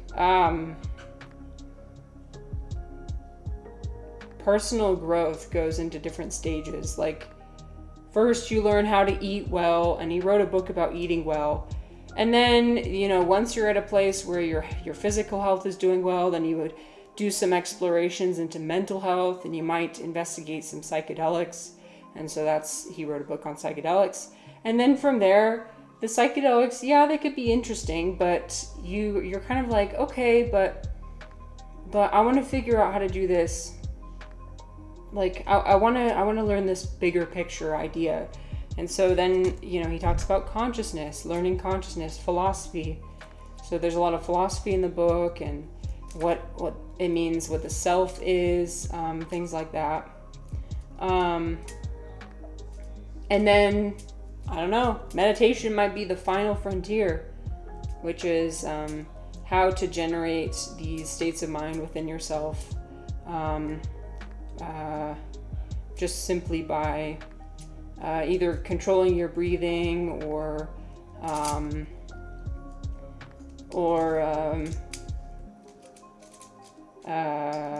reframing your thoughts, or exploring different techniques. I bet it's around the horizon. It's a can of worms. Well, every time you talk to me about psychedelics, meditation, it seems like there's just so much to be learned. Duncan says, I read Pollan first when he wrote that book on a plant-based diet. Yeah, he's the one who coined the term, eat food, not too much, only plants. Or like mostly plants, something. I'm butchering it, but I think he was right about everything he wrote about. He's always at the precipice. He's always at the frontier, like the front lines of where people are going, where researchers are going, which I love. Dom says the stand meditation saga is over. I was going pretty in depth there. Were you? I was in and out, but it was cool how he was writing it all down in his mega document. I'm still kind of trying to. I think I need to spend more time in that community because I want to understand. Is it about the process of figuring things out, do you think, or do you think it's about the end result? I wonder if he'll find along the way that it was about the journey, not the destination. Maybe, who knows? But I'm hypothesizing that that's because he's making this mega document of like how to, and maybe you can describe it better than me, but like how to live better, how to be mentally well, physically well.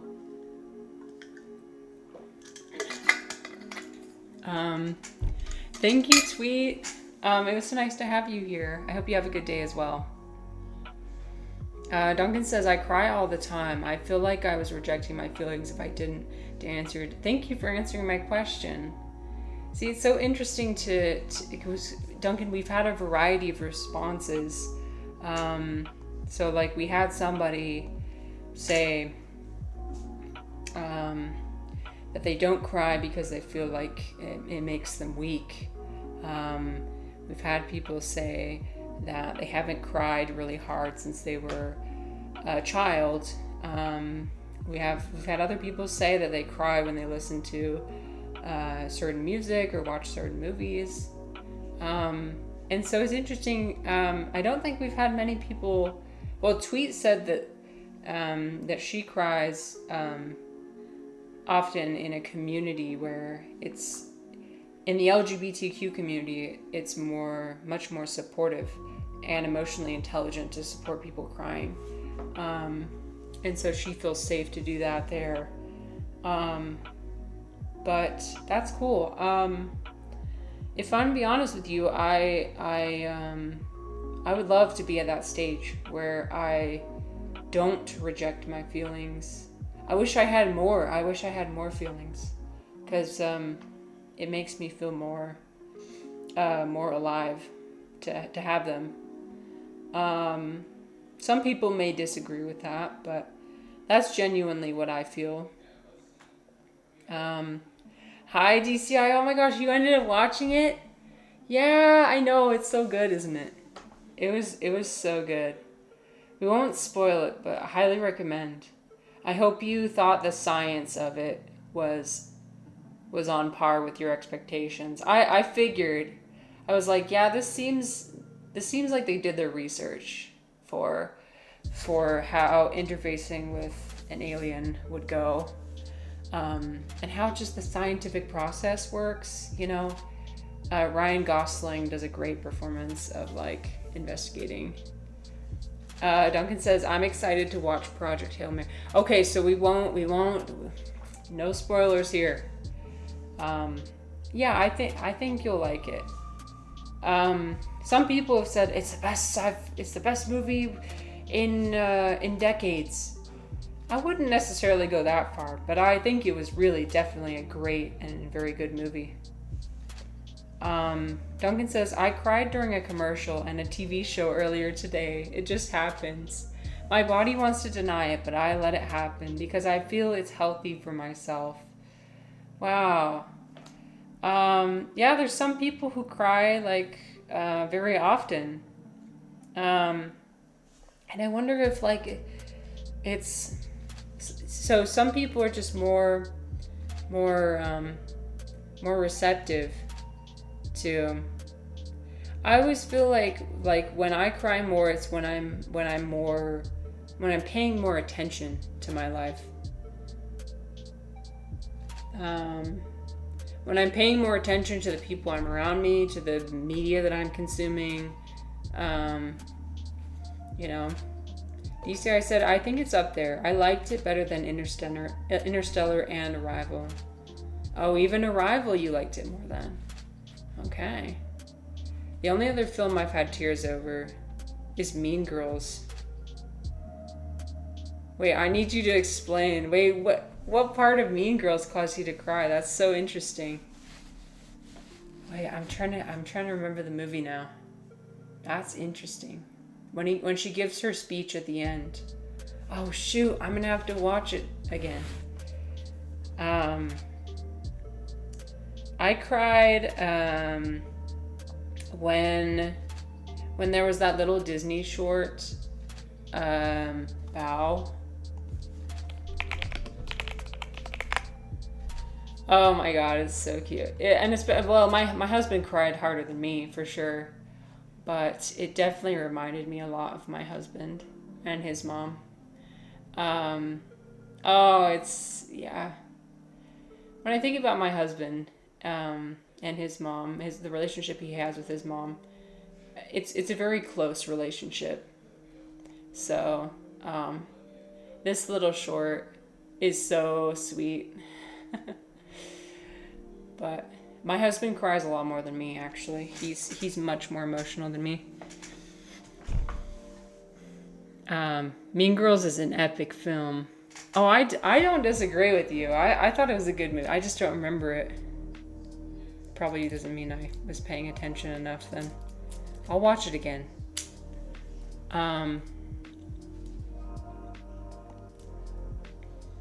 Probably because he had to watch the movie. Oh, come on. Dom says, yeah, maybe every 2 weeks I cry from either a singer's voice or peak meditation. Oh, interesting. So when you reach a really high level of meditation, you start crying. I feel like I can pull out whenever, but I more or less allow it to happen because it's cathartic. Absolutely.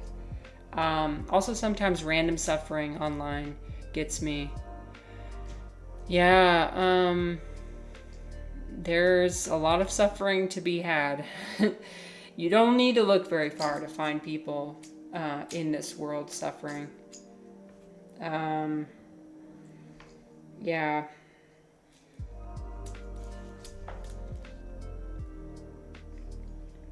She breaks the crown up and gives it to everyone.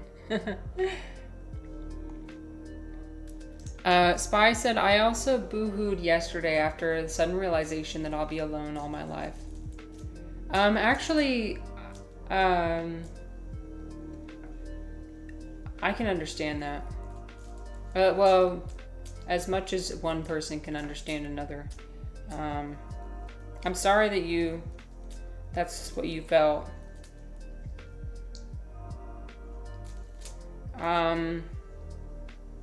Sometimes it's hard to know that nobody else will ever be in here. No one will ever genuinely know what it's like to be me. And that can feel really lonely. Loneliness is a very difficult emotion. Spy said, not because I'm ugly, but because I choose to be. You choose to be alone?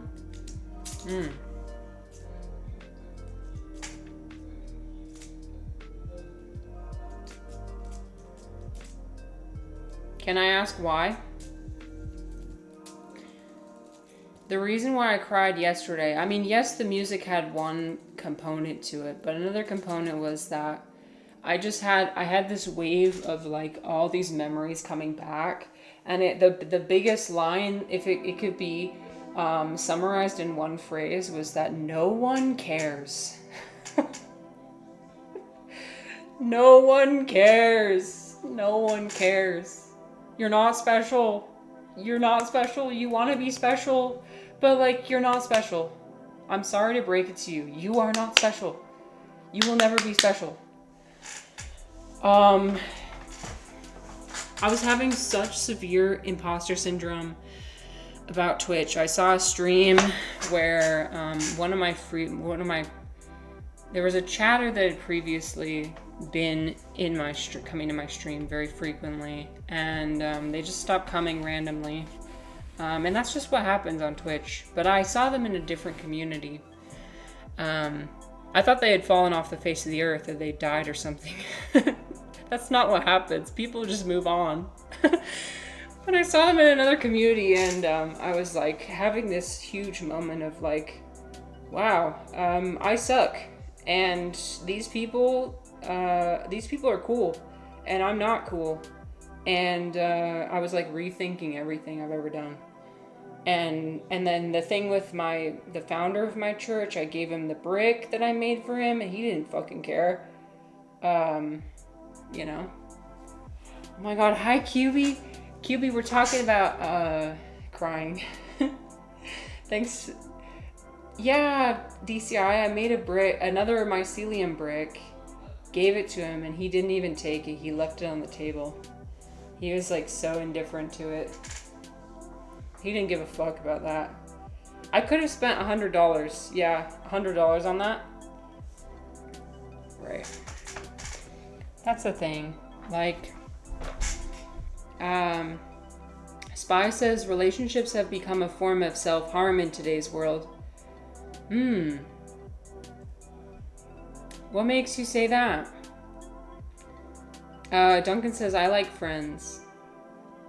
Well, Duncan, the thing you said to me in your stream on, I think it was Saturday night, I came into your stream, and I really, you have no idea how much I need to hear that. You're like, Marissa, you're killing it these days. I don't know what prompted you to say that, but like, wow, it was so special. So thank you for saying that. Because I was feeling like I suck. And I know like we all just invent our own suffering. But sometimes it can feel so strong. I was having a conversation with my husband. I was crying to him, and I was like, what can I do? What can I do? What can I do? Like, I'll be anything. Anything you want me to be, I'll be it. Like, on Twitch, I'll do whatever people want. Like, I don't physically care about being me. Being me is like, when I uncover the layers of myself, and I look deeper and more further in, I realize there's nothing there. There's nothing underneath. All I am is just a collection of, a bundle of nerves and perceptions. There's nothing there. And so, like, whatever brings me the most amount of love and attention, I'll do it. I'll do it. Seriously, I'll do it.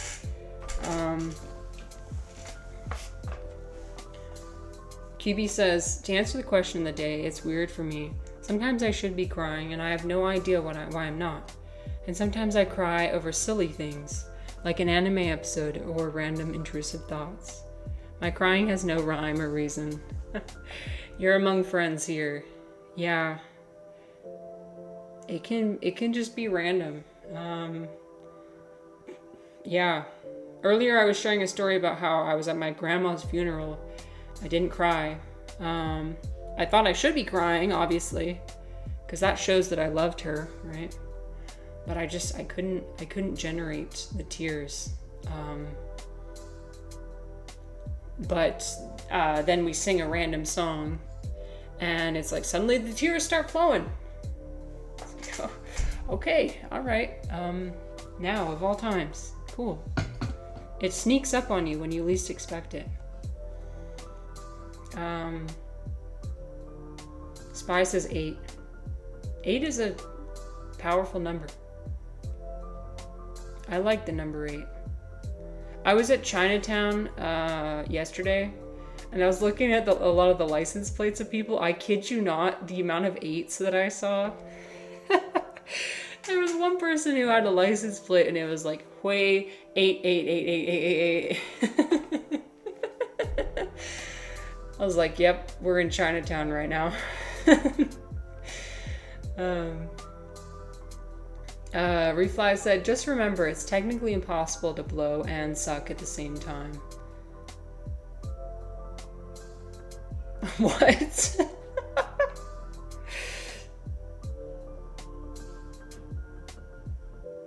You're right. You're right. Yep, you're right. Good point. Thank you for bringing that up.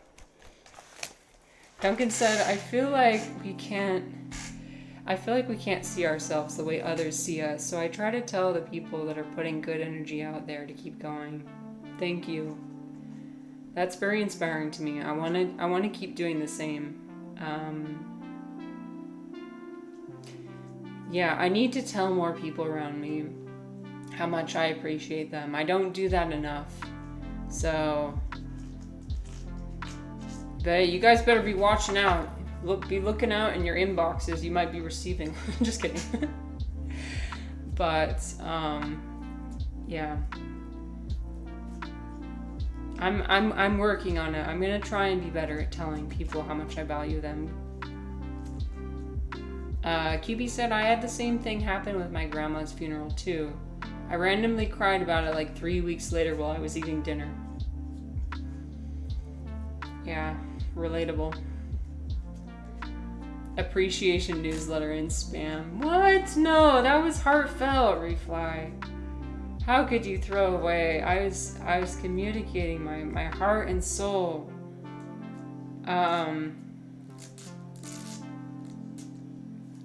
Dom says it can be so many reasons chatters stop coming. You shouldn't take it personally, but I get it. I guarantee that other stream is not as cool as yours. You're so sweet. You're nice. Thank you. No, and that's okay. And they could be cooler than me, and that's fine. And like I was saying in my Discord, I was like, just because I put myself out there, it doesn't mean I deserve to, it doesn't mean I deserve people's attention. It doesn't mean I deserve people's love. Like, you just have to, you have to not take things personally, right? You know, that person could have a schedule change. That person could have, like, they just got bored. You know, I do that too with some of the stuff I consume. Like, if I just I'm not feeling it anymore, then I'll move on. And, you know, that's completely fine and reasonable.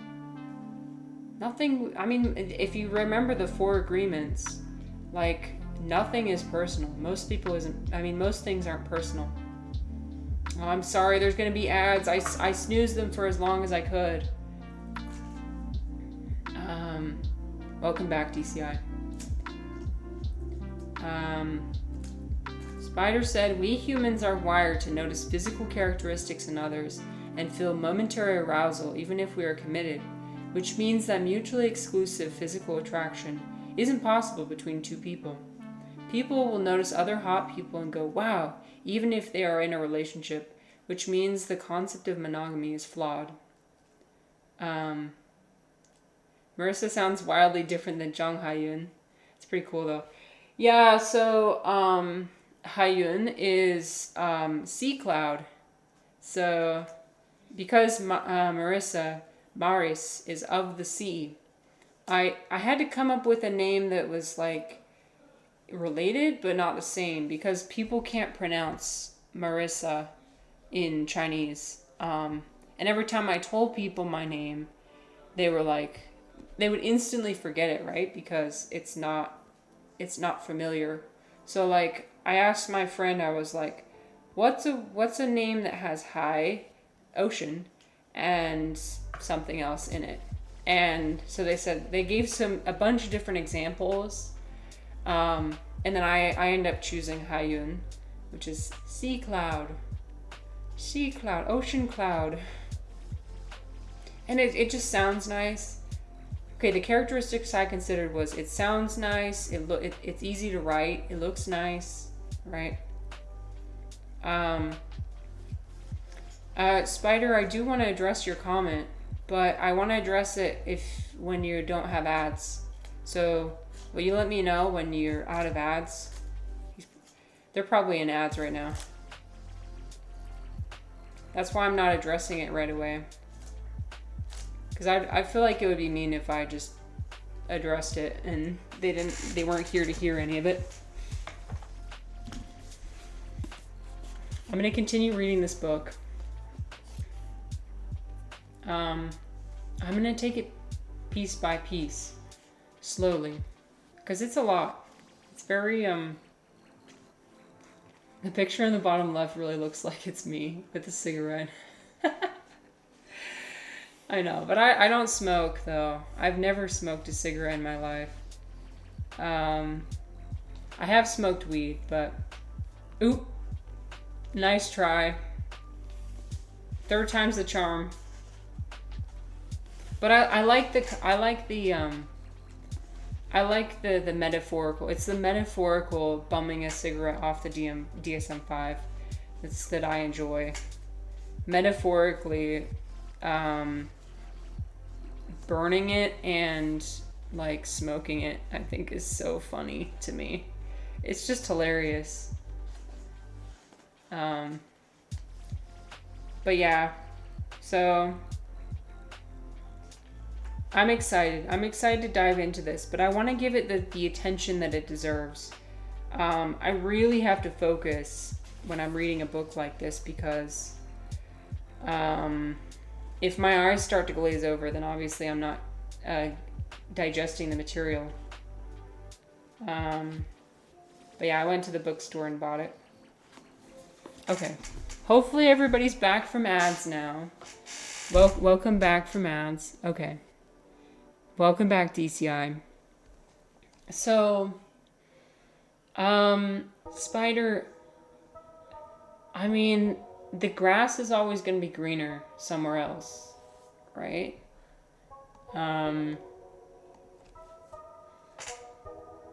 If you choose to see it that way, there will always be someone who is more physically attractive than or like more new, more novel, more interesting, more whatever.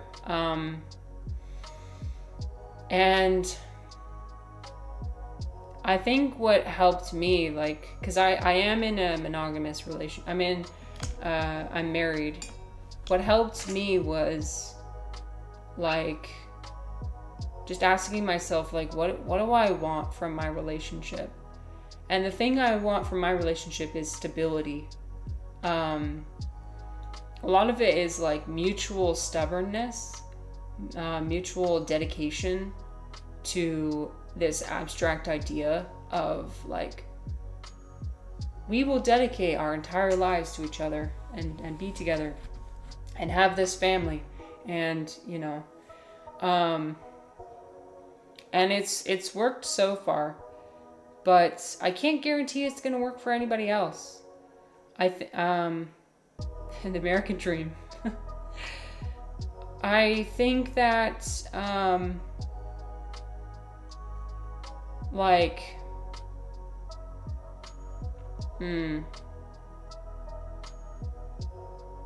you just have to decide. It's like a daily decision. It's like a regular decision that you're making, being like, yeah, this is what I want. I want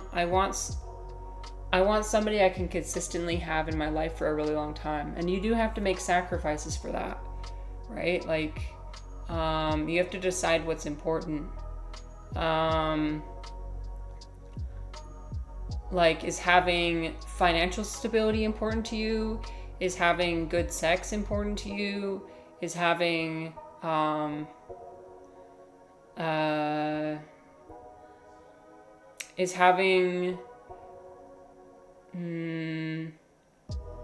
someone who always comes to you with, like, fresh ideas, is that important to you? And, like, different relationships can offer those different things. All men in chat, good sex on top of the list.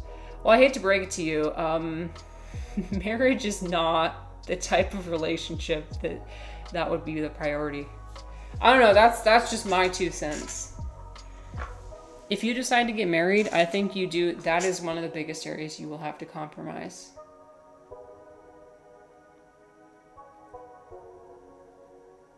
I mean, this is well known, right? I'm not saying like if you get married, you're just gonna immediately, like, you're just gonna have terrible sex all the time. Like, that's not what I'm saying. But like Spider was mentioning, the grass is always greener. Like, you're not gonna not find other people attractive. It's not like it's gonna automatically turn off. But the question is that you have to think to yourself, like, okay, do I pursue that or not?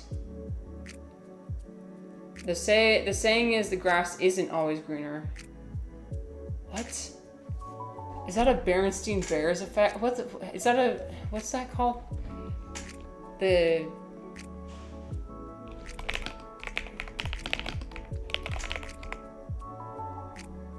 grass is always greener on the other side. Come on. Mandela, thank you, Dom. The Mandela effect. Hold on. This is very important. What are you talking about, DCI? Look, the grass is all... well, this is from the dictionary. Where does it say it isn't greener? The grass isn't always greener. Are you gaslighting me right now?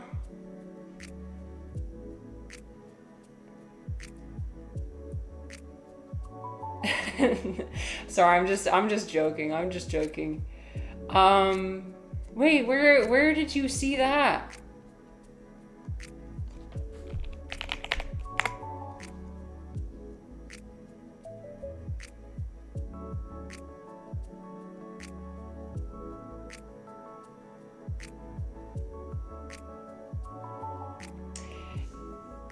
I think we might be exposing the Mandela effect in DCI.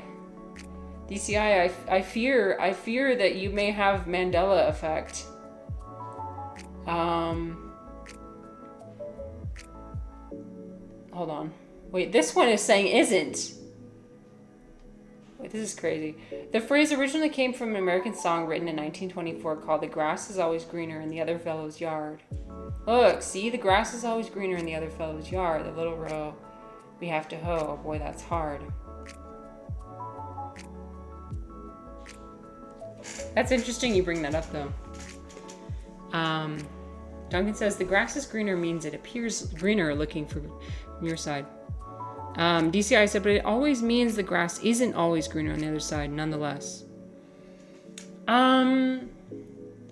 Yeah, the interpretation of it could be different. How I've always interpreted it means that you will always look forward to something else, something different than what you have. It might be better. It might be. I mean, there's 8 billion people in the world, right? And so you're probably bound to find somebody who's like even more perfect for you, whatever that means. But I guess the question you have to ask yourself is like, do you want to keep searching for that, for the possibility? Do you want to take on that risk? Or do you want to see the value in the person that you found? And, that in itself can be really amazing and good. I've learned that the more I've chosen to dedicate myself to another person, the more value I've seen in them, the more I focus externally, the more I'm suddenly start seeing all the flaws in my partner and like what he doesn't have and what I could have in somebody else. But then the opposite happens when I choose to dedicate myself. The more value I see in him, and the more I'm like, wow, I'm so lucky and so blessed. So I think it really, a lot of it comes down to perspective. A lot of it comes down to luck too. I think I'm very lucky to have found somebody who's equally dedicated as I am. Not everybody gets to have that. But yeah, so Duncan says what you don't have seems more appealing because you don't have it. Well, and it has to do with desire as well. Desire of having the thing is always way better than having the thing, than getting the thing, because you're just constantly going to be following this rabbit hole of desiring something else and desiring something else and desire. You're always going to have desire. It's endless. The desire for more money, the desire for more sex, the desire for more influence, power, etc. Right? It's never. If you decide to feed into that, it will be never ending. You will always find desire to be had.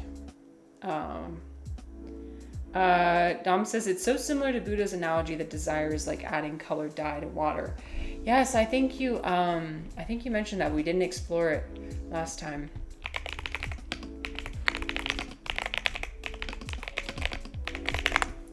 Hello, Galti. I'm doing well. How are you? It's so nice to see you.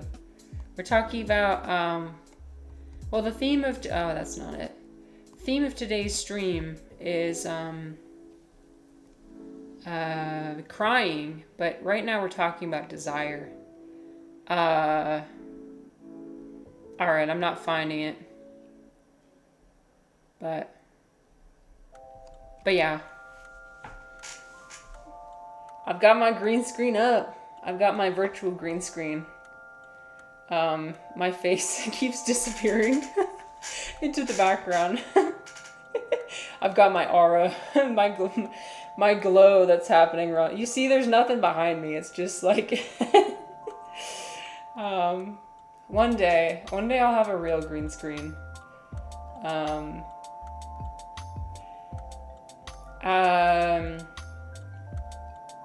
DCI said, nah, I think even with my addition of isn't, it means that something you don't have looks good and you think it would be better, but it usually isn't.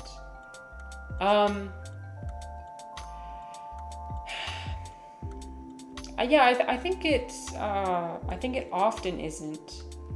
Sometimes it can be better, but ultimately, I think we agree on the fact that it shouldn't matter.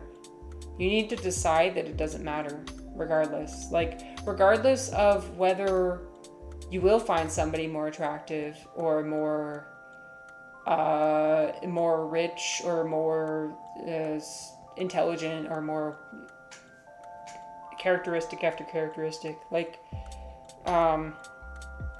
you just have to decide, like, this is a trap. It's a trap to fall into that kind of thinking, because once you find that next person who's better, who's to say that you won't find someone else after that who you think is even better, and then even better, and then even better. Because I mean, people change over time, right? Your interests change over time. Your needs, your maybe even who you're attracted to changes over time. And so with that, there's always going to be someone, there always might be someone better. So really you just have to decide what's important to you.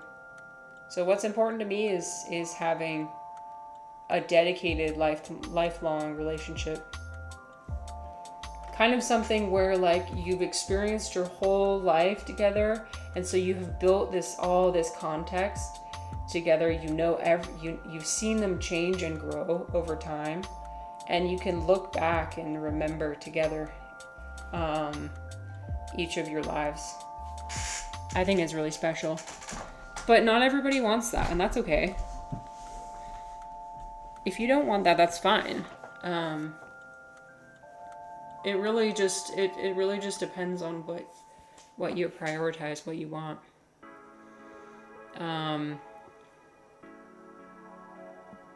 But yeah. Okay, so I think that's about it for today. I don't have anything else to talk about. But thank you all for being here. Very nice to have you. Let me see if there's anyone I can... Any Limerence updates? Oh, good question, Dom. Hi, Sam. Welcome in. I don't have any Limerence updates, unfortunately. The person didn't come yesterday, and that was my one opportunity. Hello. Oh my gosh, wait. People are coming in. Hello, Chaotic. I was just about to end, but maybe I'll keep going for a little bit longer. Talking about crying today, the importance of crying, how it can help us regulate our emotions, regulate our internal state. Oh no, it just broke. No. We've done some explorations of Eastern medicine. We've done some explorations of Western scientific understandings. Well, how you doing? How you doing, my friend? I want to know. It's always cool to get an update from you and how you're, where you are in your journey. I remember you mentioning you recently got over nihilism, which, congratulations. You've made it over the hump of nihilism. I love that for you. I'm laughing, but only in the sense of like, welcome to our side. Happy to have you here. Doing okay, having ups and downs in life as usual. As usual, that's how it always is. Nihilism Arc is a canon event. No, literally, Dom. It's awesome.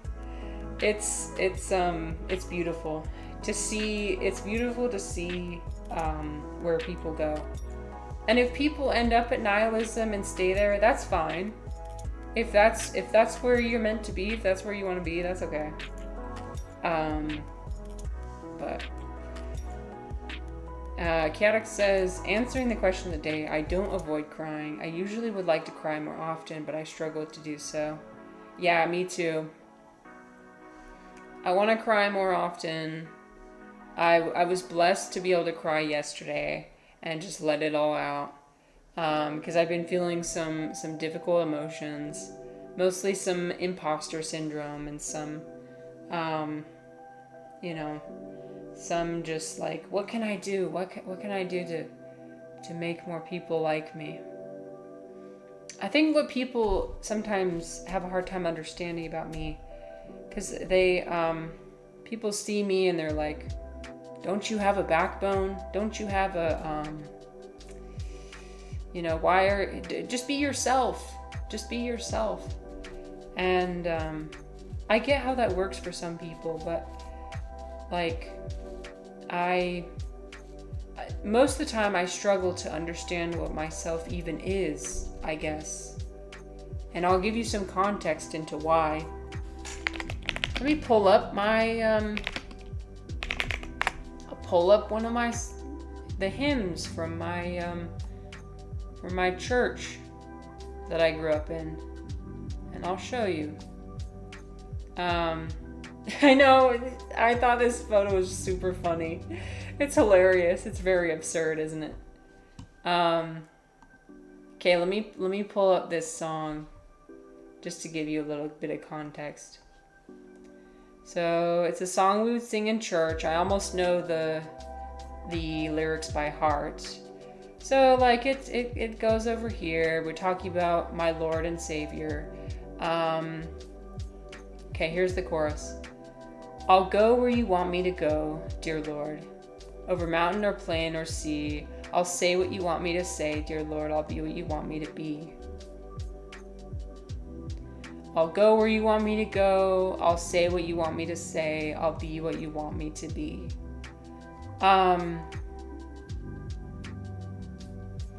The communication that trickles down, and I get that there's there's very complex ideas here, but and maybe if as an adult, as I matured and I gained more appreciation of this religion in my adult life, I would form better connections. But as a child, when I'm singing these kind of songs and I'm learning that we are but a grain of sand, we as humans are kind of insignificant. You know, we don't really, individually, we don't really matter. And that our lives are just we're meant to just live our lives to please some external entity. It's literally spelled out right here. I'll do whatever you want. I'll say whatever you want. I'll be whatever you want. You know, it's not about, and it's also a culture of like individuality is discouraged. Individual exploration is highly taboo. What you're supposed to do, the way it works is you receive the doctrine and guidance from higher up church leaders. You know, it comes from God, and then it goes to the prophet, and then it gets disseminated down among the bureaucracy of the Mormon church. And that's what you accept, and that's what you live. We can't be trusted with our animalistic tendencies, you know. The natural man is an enemy to, is that what it is?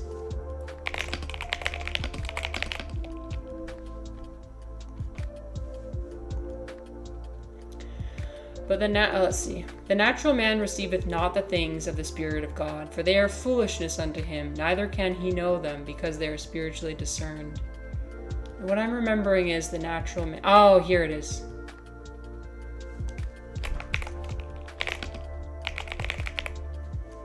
For the natural man is an enemy to God, and has been from the fall of Adam, and will be forever and ever, unless he yields to the enticings of the Holy Spirit, and putteth off the natural man, and becometh a saint through the atonement of Jesus Christ the Lord, and becometh as a child, submissive, meek, humble, patient, full of love, willing to submit to all things which the Lord seeth fit to inflict upon him, even as a child doth submit to his father.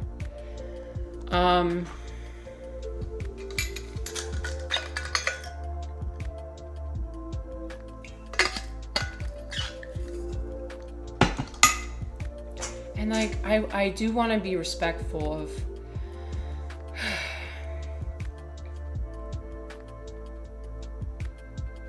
I'm thinking about how to approach it,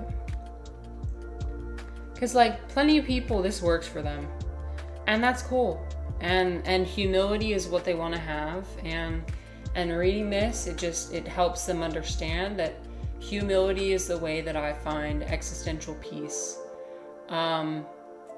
And that's fine. It's just like, as a child, I didn't ever make that spiritual connection, and so instead I read this and internalized it and said, well, I'm just worthless. I'm just worthless. I just need to do whatever everyone else wants me to do. And I will have no personality. I will be whatever everybody else needs me to be. I low-key love surrendering to God in a sexual way. Well, the Hindus, like, no. The story of Arjuna, if you remember, one of my favorite stories in Hindu culture. Chaotic says, I don't want to be disrespectful towards the people of your church, but that sort of lyric does sound like a relation between master and slave to me. Yeah, so in this case, I can understand that. The way it's phrased is definitely like how a child submits to his father. Mods, don't make your playlist. Oh, come on, it was good. You liked it. It was good. Fine, I won't share it again. I thought it was interesting.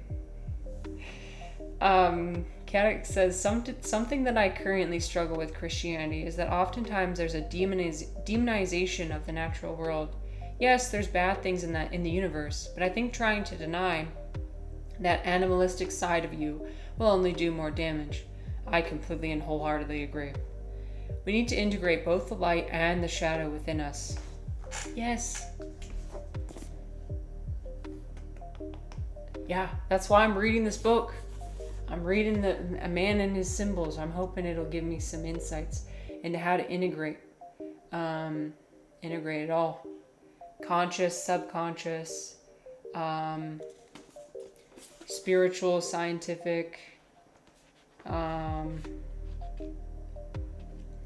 Tom says, the Hindu sage Ramakrishna thought of God as his mother and he the child. Interesting. Oh, mother. Wait, what is this? Huh?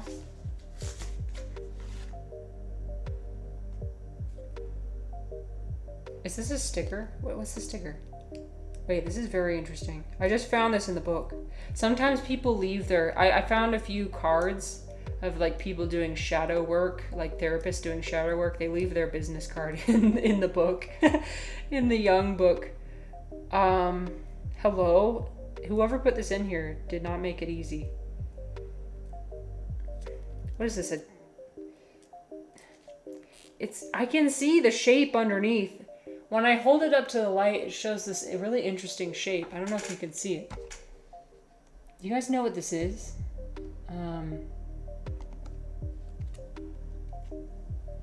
You see that shape? What the hell is this? Huh? I want to know. Is it like a QR code or something? It's an IR tag. Oh, thank you, Sam. What does that mean? Here, I'm gonna look it up. To make sure you did not steal it. I didn't steal this book. I swear I bought it. I'll show you the receipt. Radio frequency ID. Oh, okay, so I can't peel it off then. That's interesting. They didn't remove it. Well, I didn't steal it, okay?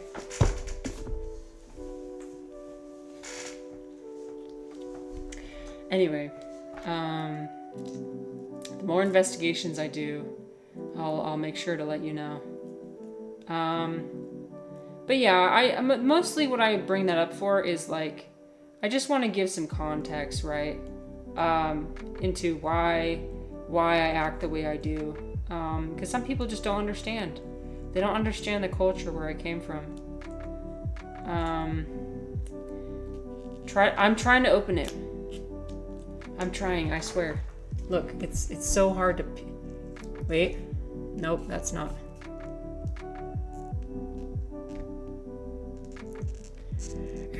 It's not coming apart. The top layer of it's peeling off. I feel like I can get it. Peel it off and stick it on you like some cyberpunk tattoo. That'd be awesome. I don't think the layer is gonna come off. I do want to get a tattoo though, at some point. It's so close. I can see it peeling off. Wait, hold on. It's right here. Come on, come on, come on. Please, please, please. Okay. I'm just like sitting here like a gremlin, like, eat. Oh, dang it. This is so important. Anyways, now I think I will conclude. But I just want to see. Give me 2 seconds. I just want to try. No. I'll update it. I'll update you if I end up being able to peel it off. It's not coming off. Okay, fine. Wasn't meant to be, I guess. Moral of the story is, if you want to experience your emotions, experience them. Don't suppress them. Don't cause yourself to have this feeling in your throat, the choky feeling. No more of that. I deleted it. And try and be more compassionate to the people around you. Expressing emotion does not make you weak. Actually, I think it makes you strong. And try sobbing. Try it out one of these days. Let me know how you feel. Let me know. Try full on, just like choking out sobs. If I feel it coming on, I will ride it to like the fullest extent of I'll ride it to the fullest extent of what it wants to do. And that's just my personality. Okay. Are people really stealing books? Oh yeah. People are stealing all sorts of stuff, Refly. It's sort of, yeah, there's a lot of people stealing stuff. People steal makeup, clothes, like if you go to Target or if you go to Walmart, you gotta ask somebody to unlock stuff for you because they've got so much anti-theft measures in place. Chaotic says it's sort of a balance. We need to learn how to be compassionate to our own selves and to others, but all in the right dosage. Yeah. Anyone else compassion maxing? Yeah. That's what it's all about, Dom. I would like to compassion max. Okay. I'm gonna look for someone to raid right now. What? Why is no one's streaming right now? No.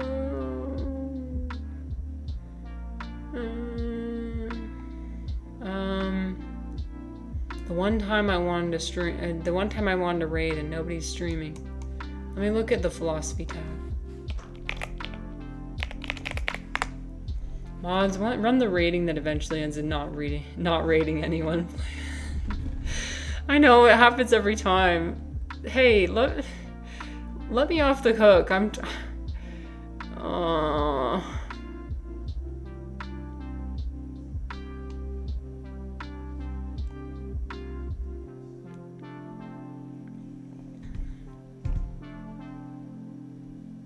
Okay, it's not happening. Okay, next time. Do you want a neuroscientist? Sure. Who is the neuroscience scientist? I'm not feeling it, guys.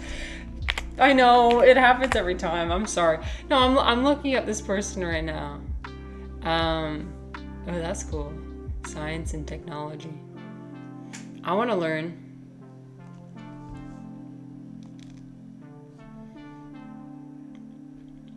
Let's raid. Let's go. Okay.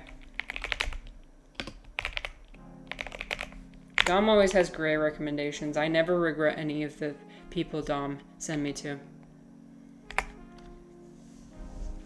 Okay. Thank you, everyone. Have a good rest of your day. I'll see you next time. Okay. Bye-bye. Bye.